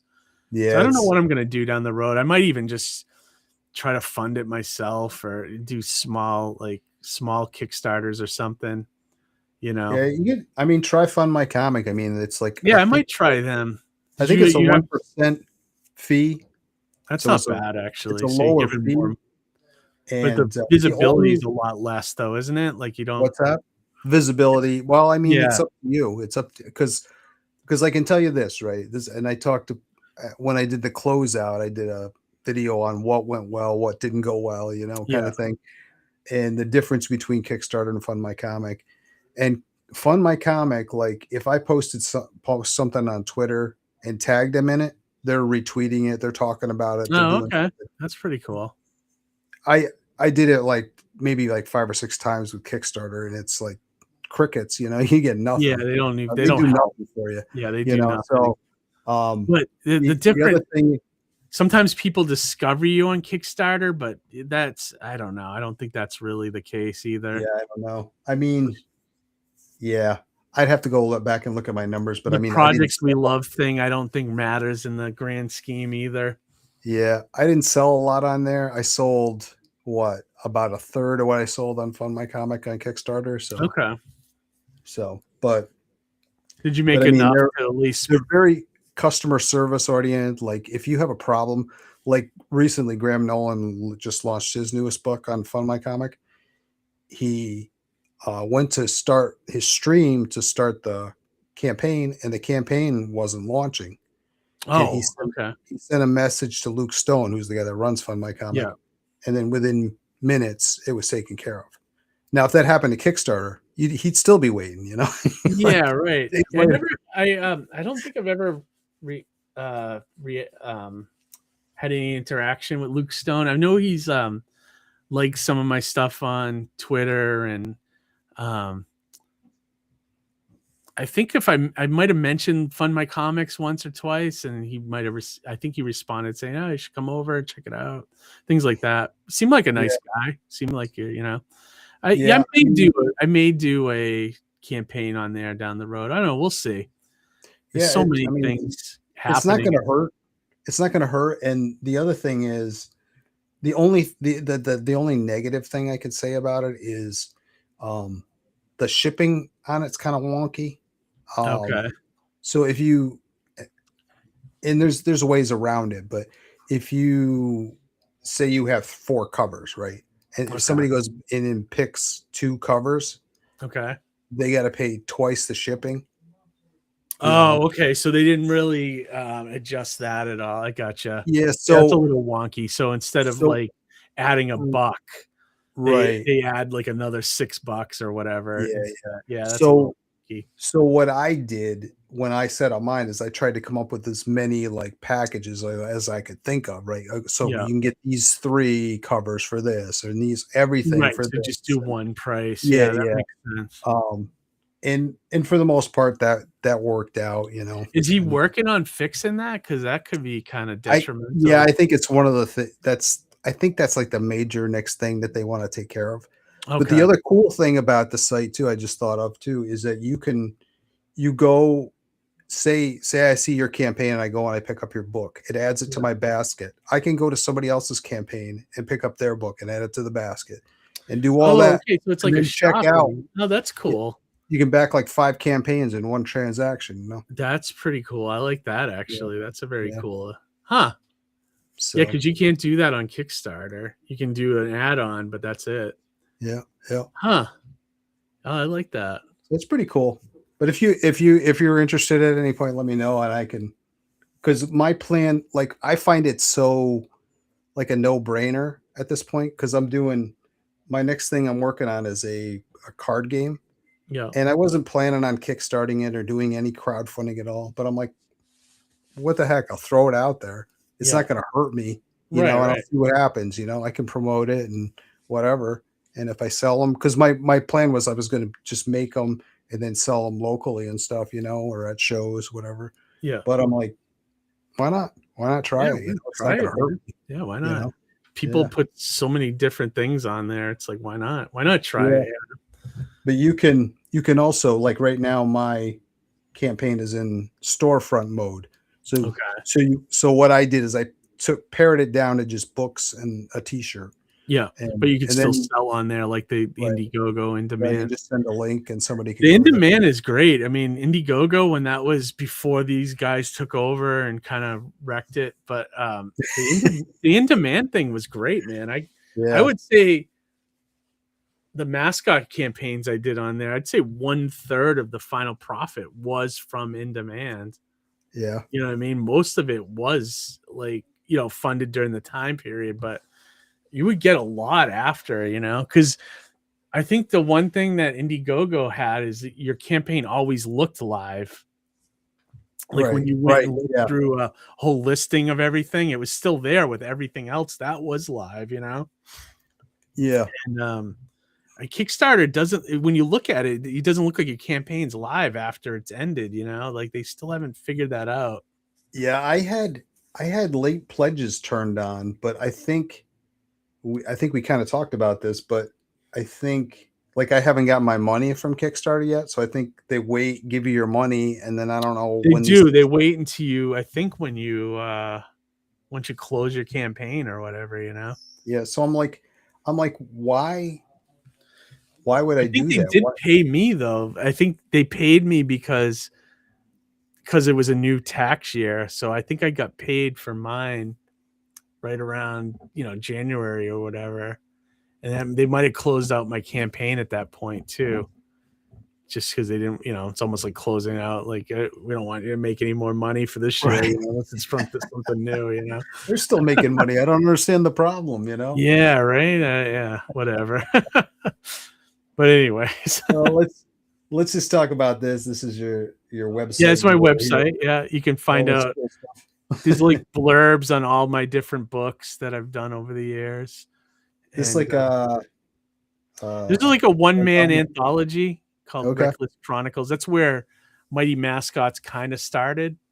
But it was a way for me to work on, because when you do one comic, you're kind of stuck on that. You're stuck working on that comic for a long time. So I was like, it was a way for me to do a couple different stories and produce them all in tandem together, and not have to. But I only did 2 issues of that, What's that? Did you ever because I know I had talked to you before, and there was obviously you had this kid switch, you had other things that you were thinking about and stuff. Yeah. Did you ever feel like, gee, Mighty Mascots is really popular, I have to keep working on that because people like that's it? the thing. Like, I feel like I got to keep making an issue every year of that, at least, but it's not like that's a chore. I love that book. So right. It's I'm outlining issue 11 right now. I'd like to get issue 11 done this year if I can. It's going to be Did you ever think you'd see issue 11? No, that's the other thing. It's the longest running book I've ever done. It's awesome. Crazy. It's good though. It helps. The longer, the more issues you have, the more it helps you sell it. Honestly, because like the people have faith in you that you're producing books. When you just have one book, it's tough because you're like, you've bought indie books before. Yeah. Is this guy ever going to make another one? I don't know. Yeah, I'm going to. Or is he just making the one so he can pitch it to Hollywood or whatever? I'm going to be the guy at the shows where people are like, yeah, exactly.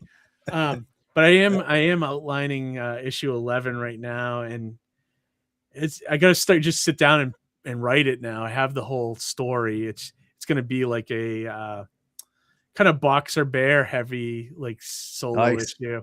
I figured like I want to do like my version of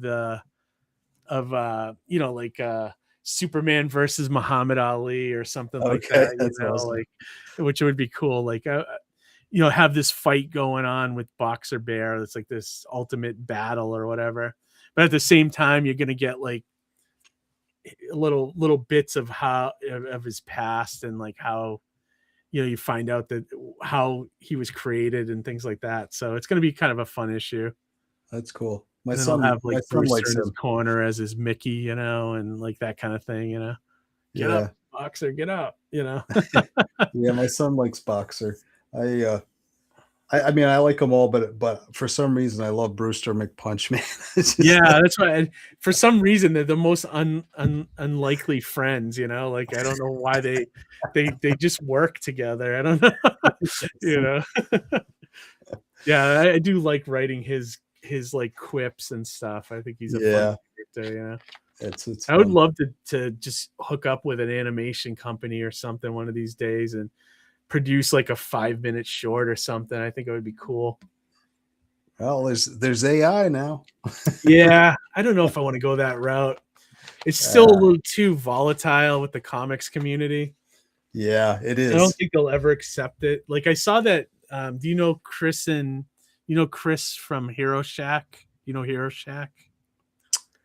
He's done AI with his character. He has a comic called Great Cyclopean. Okay, yeah. And he's usually set up at shows with his wife and nice people. I like them a lot. But he's using AI and he's like turning each issue of his comic into an animated short. I watched one of them. It's not that bad. Like the way he's using it, he's coming up. The only thing that I think he should do with it is kind of like do his own voices. He's doing everything AI, so you have those AI kind of voices that just don't sound real or anything, Yeah. I don't think we're there but yet. People do it, and he's like, he gets a lot of hatred, but like he's always like, hey, it's here. The genie's out of the bottle. You're not putting it back in, so I might as well embrace it. And that's his whole attitude. Yeah, it's tough. It's a tough line to walk because I mean, like for my campaign, I created some AI like videos just to promote Did you get shit for it? What's that? I didn't really get shit for it, but I sat back and I'm like, I wonder if people, are turned off by that won't back the book now because and there's probably some of that. Yeah, it's probably some of that. I mean, it wasn't even taking my stuff. I was taking like a lot of old like old actors and actresses like from the 20s or whatever. Yeah. And 30s and just making a video of them talking about the book. About your book. Yeah. Cool. That was it. I mean, it wasn't anything it wasn't rocket science. Right.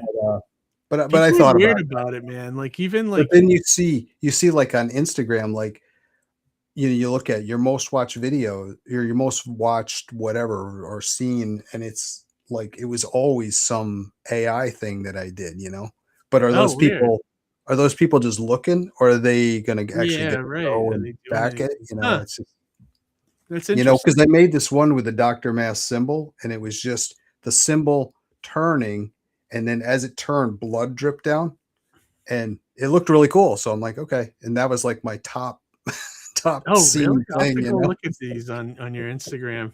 The so who knows? People are weird about even Amy used AI to do a couple of one of the Plastic City ads or something, like with the music, or I forget what the ad was. There was like snarky comments on that about it, like, oh, the Plastic City Comic Con uses AI. And I was like, it's advertising, like it's not a creative thing. Like I guess it could be creative thing, but like I don't know. I don't look at promos as like something that die on his sword for, or throw yourself in a sword for, but like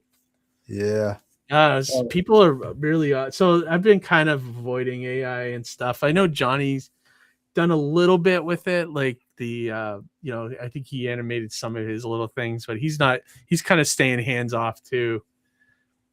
It's just another, to me, like I have messed with it, but to me it's just another skill I don't have the time to hone. Yeah, right. I'm just like, and I don't know if you saw that that company. There's a couple of guys that came on our show that with that Majestic Reader thing that uses a little bit of AI.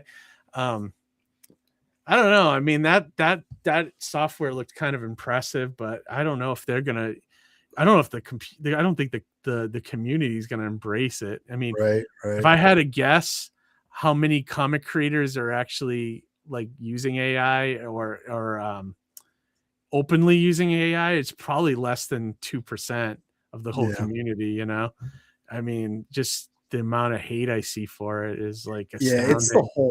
it's the whole, who gave them the right to take everything ever made and just steal it, you know? Yeah, right. And Yeah, I get that. I get that. You know, it's it's like because it's any wrong. Yeah. creative person like will be like, what? You know, like Yeah.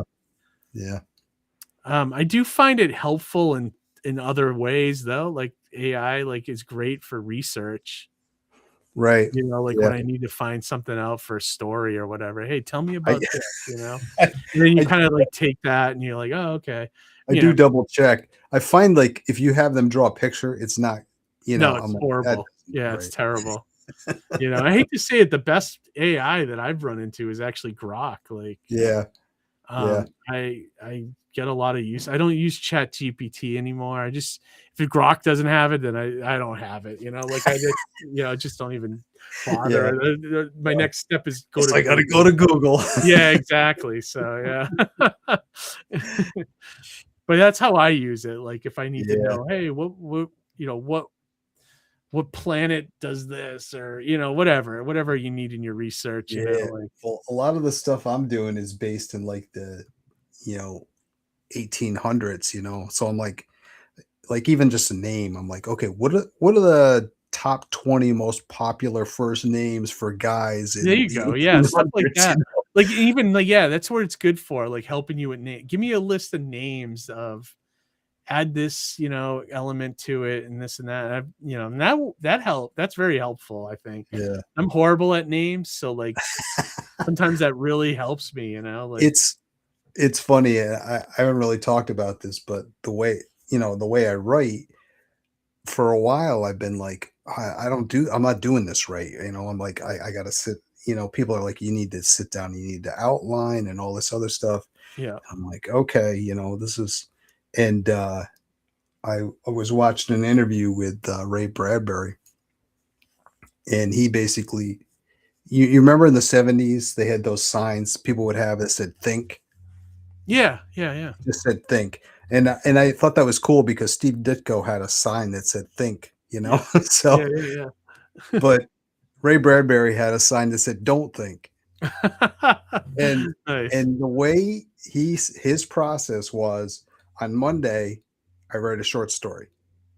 On Tuesday, I rewrite that same short story, and you do it till Friday. And then when Friday comes, he would put it in an envelope and mail it to a magazine, see if they would publish it.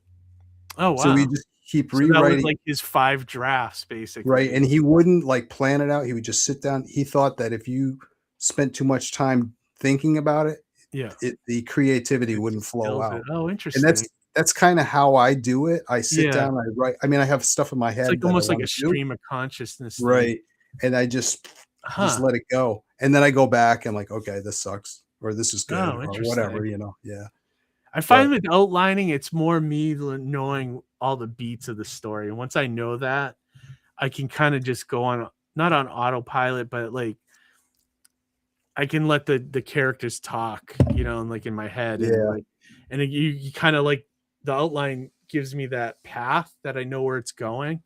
So like you kind of guide the conversation a little bit, but yep, yep. otherwise it leaves a room in your head for the characters to just do their thing. Yeah, yeah. Well, So I don't know. Interesting. we're Yeah. getting close to that 2 hour mark. I Yeah, told I you. know. We Don't should quit. wrap. Yeah, we didn't even talk about anything that we. I know it. If you That's all want to go right. through it real quick, I can kind of give Talk you my talk thoughts. about what? What do you want to talk about? Well, we had talked about the albums and right, Yeah, like no, I do that right now at the end here, okay, if you're yeah, cool, yeah, if you want to do it. yeah, Yeah, absolutely. so I don't. Well, this is a segment that I have no name for, but but Okay. it would be fun. I'll have Maybe to come up AI with a can name help for it. you come up with the name of the segment. Yeah, there you go. We'll brainstorm that. Yeah. But it's basically I ask people to give me three things, either music, comics or movies, TV shows, whatever that either inspired them or continues to inspire them. Yeah. And Keith decided that to do music. Okay. And so we'll just go through what you picked. Yeah, absolutely. A So lot of this Oasis, too. what's the story? Morning Glory. Yeah. So I mean, a lot of the two albums I picked are mostly albums that I love from beginning to end. Like I think every song on it's solid and can listen to it anytime, anywhere. It's great when I'm writing because it's almost like a comfort thing too. Like, you know, you just have something nice in the background. So yeah, what's the story? Morning Glory. It's one of my favorite albums. Same with this second one that I sent you as well. I just want to say about this one. So obviously I'm familiar with Wonderwall and Champagne Supernova. And I hadn't really listened to this album fully, you know. Okay. So I did listen to it because back when this came out, you know, I was hearing it on the radio and stuff. Yeah, like mid 90s, right? Wasn't that? Yeah. Yeah. And I always thought it was good, you know. I never really went. It's weird for me too because when I like a band, I like to listen to the whole album, you know. But but after I listened to it, two songs that stuck out that weren't those other two songs was Hello and She's Electric. I really like Hello, the beginning's the first song. Yeah. I really thought that was cool. Both of those are great. Yeah. Every song on there is so good. Yeah. And that's one of those albums too that I will buy in whatever form it comes out. Like, you know, like if we start like listening into some other way, I'll probably buy the album again, you know, like there's a certain albums, like I almost put Green Day on there too. There's a lot of Green Day stuff I like, especially their early stuff before they became famous. But I was like, a lot of my music tastes are like from my younger days though. Yeah. I don't really like a lot of modern stuff. I almost put Kiss on there too. I do love Kiss. Really? Yeah. Yeah. I'm a huge Kiss fan. So yeah, I love Gene. I think Gene's awesome. So I don't know. And right, Weezer, another perfect album, if you ask me. I love every song on this album. And some of them are kind of funny. Like the thing with Weezer, they're kind of like ride that wave of like being kind of silly but their music is very catchy, you know. And yeah, it is. Yeah. And I don't know. I always enjoyed them even when they in their videos were awesome too. they were one of those bands like when alternative music was hitting in like the 90s too. This was like when I was like really listening to music back then. And Weezer was one that I just liked. I loved the sound of them and like just I don't know. They were kind of nerds too, you know, like I don't know. It was just one of those things. And this was my favorite album. I do like their first one too, but this one I like better. I think this is their best work. I think anybody that's familiar with them is familiar with Buddy Holly, which that my first, and this is probably a lot of people, my first exposure to that was Windows 95. It came free with Windows 95. Oh, did it really? the video for Buddy Holly. Yeah. Oh, no kidding. That video is awesome too. I mean, using Happy Days. It's a great song too. Yeah, it is. But like, who'd have thought to make a video with Happy Days in it? It's just like, really cool, really fun stuff. That's the thing. That's something I like about music too, is bands that like to have fun too, you know? Yes. Yeah, exactly. When you see a video like that, you're like, oh, these guys are cool, you know, like, and their music is never terribly serious either. So that's what makes it fun for me. So to me, that's another album I will just whatever form it takes in the future, I will buy that one. I can listen to it anytime. It's a great cover. Yeah, it is. I love the cover too. And they were discovered by the Cars guy, if I remember right? Was it the lead singer of Cars founded these guys? Oh, the really? Lead singer of Cars found these guys. And Rick Ocasek, was that? Yeah, I think so. That's a story behind them, I think. Yeah. I don't know if I had ever heard any of the songs off of this album before. Did you listen to it all? Yeah. Yep. Did you like it? The problem was I didn't really get to focus on it, but the two that stood out to me on this was Get You and The Good Yep. Life. And I think The Yeah, Good Life Good is Life more is the video, because the video is just so great yeah. too, you know? Yeah. Yeah, that's a great song too. But I kept Yeah. thinking in my head, and obviously they're kind of similar, but I can't. I'm trying to think of other, like, what's their sound? Like, who do they sound like? You know? And Yeah, they're kind of unique, aren't they? Like yeah, I mean, the only thing I could think of was like a toned down drop kick Murphys. You know? yeah. Yeah, a Just- little bit. Yeah, a little bit. And even like another band I almost picked that I really loved around that same time period, it was Cracker. Like okay, that yeah, first album they I'm did was sure I know some of their songs, but yeah, I you never. probably know Low, and you probably know what's that other one? I'm blanking on their other song right now. But yeah, they had a couple hits. You probably would know. Um, but yeah, they had a unique sound too. Like it was right around when after grunge, when like we were just getting a lot of those alternative kind of music, when like you when you got bands like Silverchair getting signed, you know? yeah, stuff like that, like and I mean those guys were kind of like a one or two hit wonder. Yeah.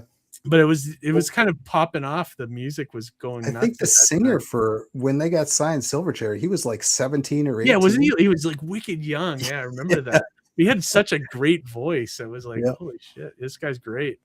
Yeah. Yeah. So these are two of my favorites. Like I kind of just when the thing about music came up, I just was like, all right, let me go look through what I have, and then I just kind of whittled it down to these two that Yeah, I it's listened tough. to the It's tough most. coming up with 3. Yeah, and then the 3 one was kind of funny, but like kind of totally serious. I think the opening credits music for this show is the best. I think it's the best cartoon intro of all time. I And I know that's saying a lot. There's a lot of good ones, but the Yeah. music is so good on this. First of all, I didn't know you could buy a soundtrack That's for Battle cool. of the Yeah, I love that. And I mean, But how cool was this cartoon? You grew up with dude, this, I so mean, this was and when you talk about the theme, you know, the theme song to it, I'm just like, whenever you heard that, you're like, oh my god, it's on. yeah, You know, this right? is Yeah. awesome. Dun, dun, dun, dun, dun, dun, it's just so good. Like, and growing up with comics, like when we didn't have a lot of superhero stuff on TV, this kind of fit the bill, Yeah, in a lot of ways. yeah. Really good stuff. I didn't, I didn't know what anime was. I just thought this is cool. Yeah, it was just drawn differently, right? Like it Yeah, was yeah, animated differently, and yeah. then when you grow up and you find out that we're not even seeing the real episodes, like it's like all like toned down because they were too violent. Right. It's like, let me see those ones. But I yeah, don't know. I generally don't. I generally don't play anything because you know how YouTube is, but I yeah. figured I'd give it a shot. Oh my god, so good. If we get pulled down, well, that's the way it It's goes. worth it. It's worth it.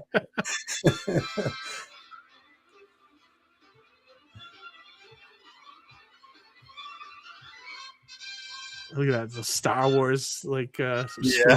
scroll. Yeah. So good.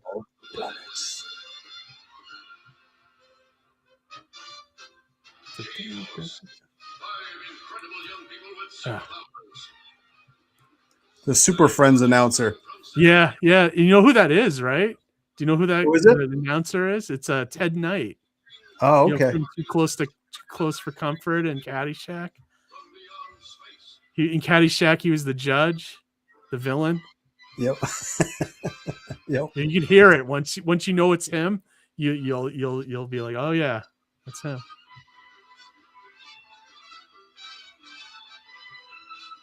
And that was always so cool when they pulled this move off. Like, Yep. yeah, this was a great show, man.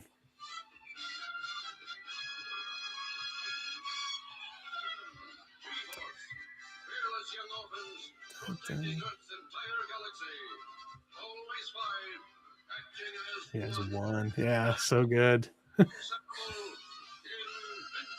God Phoenix. Yeah. So good, man. It was such a great, like, just cool looking cartoon. And yeah, I almost said Star Blazers too, which we had another banger of a theme song. But yeah, yeah, that's a good one. That is a I good remember, show. I just cartoon. Yeah, I even have like CDs I've made of just cartoon theme songs that I That's listen to. awesome. Johnny Quest is another banger too. That one's really good. I didn't realize that was Ted Knight though. That's amazing. Yeah, isn't that awesome? Like he did all those voices, and it's like once you know it's him, you hear it, and you're like, oh yeah, that's the Judge. Yeah, he's awesome. Yeah, it was great. I love that he did that stuff. All right, stuff, man. Anything else you want to touch on, talk about? Nah, man, I think we covered a lot of it. We didn't really talk about Plastic City, but that's coming up in August. So if you guys are in Massachusetts, check that out. I'm so behind on that, doing that stuff. I got to sit down and just, you got to do some hours in the day. Yeah. We did confirm Dean Haspiel, which I'm excited that he's going to come to the show. He's definitely a big indie guy. Who's done other things like animated that opening sequence to Bored to Death, and from the HBO show, and just worked on a bunch of. He's just one of those cool indie guys that the name of. Used to work with like Howard Chaykin and Walt Simonson and all those guys. Yeah, he's such a cool dude. We met him for the first time last year at IC3. And I liked him. I was like, I got to get this guy up to my show. So yeah, he was willing to come. What's up? IC3 was awesome. I mean, dude, I can't. It's coming back. It's gonna be in Providence, September, I think. Okay. The applications just came out last week, or a couple weeks ago. I'll have to check. It's gonna be in like a soccer arena or something this time. Okay. So yeah, we'll see how that goes. I mean, it sounds on paper like it might not be that good, but I'm always willing to try some kind of indie show, that's just indie books, So wonder why they didn't stick where they were. Yeah, I don't know why he didn't stick there, because that wasn't a bad venue, The good thing about moving to Providence, that means I don't have to get a hotel room. I can just zip down there for the day and leave, Whereas at that other location, we did kind of stay overnight because it was a little far. So yeah, we'll see how that goes. But so when is Plastic City? August 22nd this year. So we might even have. Speaking of music, I'm talking with my buddy. We might have the lead singer for Stryper. Oh, nice. Stryper? Yeah. No, I love Stryper. Okay, yeah, we might have Michael. I think Michael Sweet. Is that the name? Yeah. I got a friend that's really good friends with him, actually, and we're talking about having him in the show instead of doing a wrestler this year. Yeah. I think I might try music, see if there's a music crowd in Leominster. So yeah, I would totally be down for that. Yeah, that's what I figured. Like, feel like that kind of music, like that hair band stuff, would fit in well with comics too. Much like 80s wrestling does. I've got a cool story about him too, because my friend who I've been to like many concerts with, he I don't know if he texted me or called me. He's like, "Hey, how would you like to go see Michael Sweet?" I'm like, "Yeah, sure. What's going on or whatever." And he's like, "Well, from what I just saw it on Facebook," he goes, "but I think it's at this guy's house." I'm like, "Come on." That's ridiculous, Yeah. So he's like, no, I'm telling you. I'm like, okay, well, whatever. Get the directions. So we went over. It was a free thing. Yeah. I think they were looking for like donations because it was really at a guy's house. So we get there. The whole place is like decked out. It's like a big party. And there's a stage. And apparently this guy, he works for, or he's connected with the local church somehow. Okay. And every year he does a show, like a thing at his house, a big party, and he has different musicians come in and stuff. And yeah, he had Michael Sweet come in, and he did like an acoustic set at the show. It was amazing because you were like, right next to him and stuff.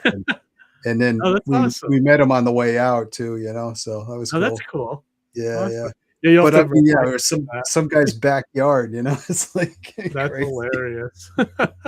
Awesome. Well, Yeah, that's cool. I'm glad to yeah, hear he's a cool guy. So yeah. Oh yeah, he's awesome. yeah, Yeah, I'm always looking for guests that I can bring in that is not going to break my bank, because especially like, with the show, we try to keep it low priced. yep, So we always walk that line of not having enough money to bring in guests, but also like trying to keep it cheap for people. But I feel like people like the show no matter who's there. So, right, right. but like I think guests sort of make a difference, but not like they're not a deal breaker. Like if we did a year with no guests, I think people would still come, Still right? come. Because it's cheap enough and we got Yeah, a lot of vendors and stuff. So I don't yeah, know. But I've always played with that idea too. Like, let's not even get guests this year. But yeah. I mean, I'm trying to think. I mean, any show, it doesn't matter what it is. I spend 90% of my time in and digging around where the creators short are. boxes. Yeah. Yeah. Right. So I don't, like looking through boxes and comics and stuff is like a secondary thing. Yeah. But I will say at your show, I always seek out the guy. I think he's been there every year I've been there, and he just sells like old books and stuff. His grandfather was a pulp writer. Yeah. Yeah. I know who you're talking about. It's I don't want Jim. to put you on the Jim. spot. Maybe I don't know. Jim. Yeah. His father had something to do with H.P. Lovecraft. yeah, H.P. Lovecraft. Yeah, Yeah. yeah. His name's Jim. I forget his last name. Phenom Publishing. Okay. Yeah. Yeah, He's a nice guy. I like that guy a yeah, lot. he's a He's cool very, guy, and I always know I'm going to find something on his table that I like. So yeah, he's yeah, you're right. I think he's done our show. He might be, except for the first year, I think he's done the show every year. yeah, The first year it was very small and it was only like a 40 people or so. But yeah, I think he's one of the guys that's been there since the early days. So yeah. every year he comes back. So That's cool. I'll probably see him at Retro Expo in a few weeks. He usually does Oh, that cool. show too. So I got to start getting plugged into these shows. yeah. If you're planning on doing, well, just ask me and Johnny. We can tell you what's up. Yeah, And give where me to a go. list. Yeah, right. Exactly. I And know. I'll tell you the ones that work for us, and but every year I feel like there's one or two that pop up that we try, and this year I'm kind of tailoring it back a little bit just because I'm so busy. I'm probably not going to be doing as many shows. But I already looked at April. I got 3 books, so it's like Yeah. so should. it's like You should look at heading over towards Albany they do 2 a try year. some different areas. Yeah. Yeah, they do 2 a year. It's a 1-day show. It's tough so. when you start adding travel that you have to use a hotel, and then it's like that's. Yeah, I mean it's a I 1-day do show. look at So. how I do look at money versus loss and everything. Yeah, but I mean, Because then it doesn't make sense to do the show if you're going to lose that much money, unless you really want to do it for some reason. Like IC3 last year was a loss for us because we had to stay at the hotel, we had food, all this stuff, and if it was just a local show, we would have made money because it was just but having to factor all that in didn't really but we wanted to do it. I wanted to do a show like that. Same thing with SPX. We kind of took a bath on, but again, I wanted to do that show. So, You doing Terrificon this year? Or? Yeah, I hope to. I contacted Mitch. I got to check to see if he put me on the website. I hope he did. Okay. He's so scatterbrained. He really is. I mean, I love the there. guy. I love the guy, but you got to get it in writing or else he forgets, So we booked our hotel and stuff. I think already for it. We plan on going. I still got to get my tickets to the show, but part of me is like, should I reach out to Mitch and see if I can get a table and stuff? I'm like, do I want to spend my trip doing that? I don't know. It depends, man. It's kind of like my vacation, too. So. Yeah, right. Yeah, I mean, do you want to be behind a table the entire time? Yeah.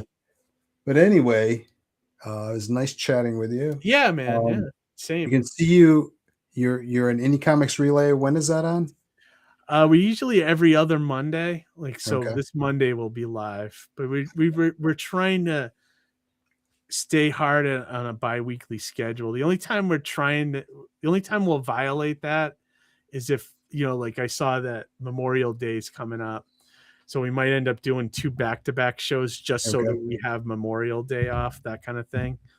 But otherwise, we're trying to stay to a bi-weekly schedule so that we need those Mondays off to work on stuff, So Yeah. me, Johnny's busy as hell too. So yeah, when you're doing it's just like anything when you're, your own company, when you're not doing anything, other Johnny's things are on he's like in the middle of a 3-week run at conventions. He was just at one in He's the Dragon road Realm warrior. or something. He is. He's on a plane right now going to C2E2. It's like, I don't know how you do it, man. He's got I don't know how he makes money doing it. I don't know. I don't think he does, but he also, he was I said, this is the best thing that you can do right now because you're living at home. Spend the money like crazy, dude. Yeah. Get out there, promote.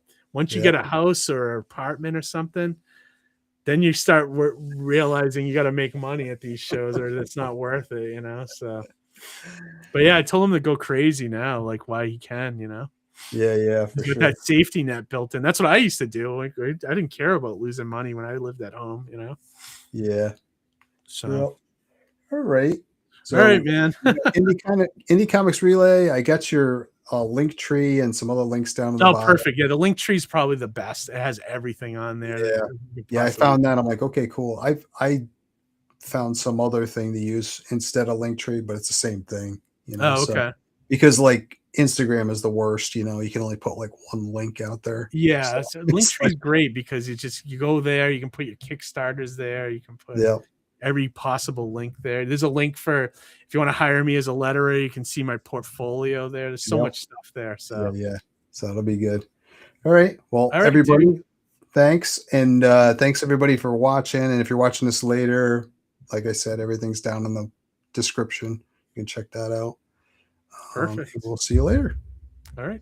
Bye, everyone.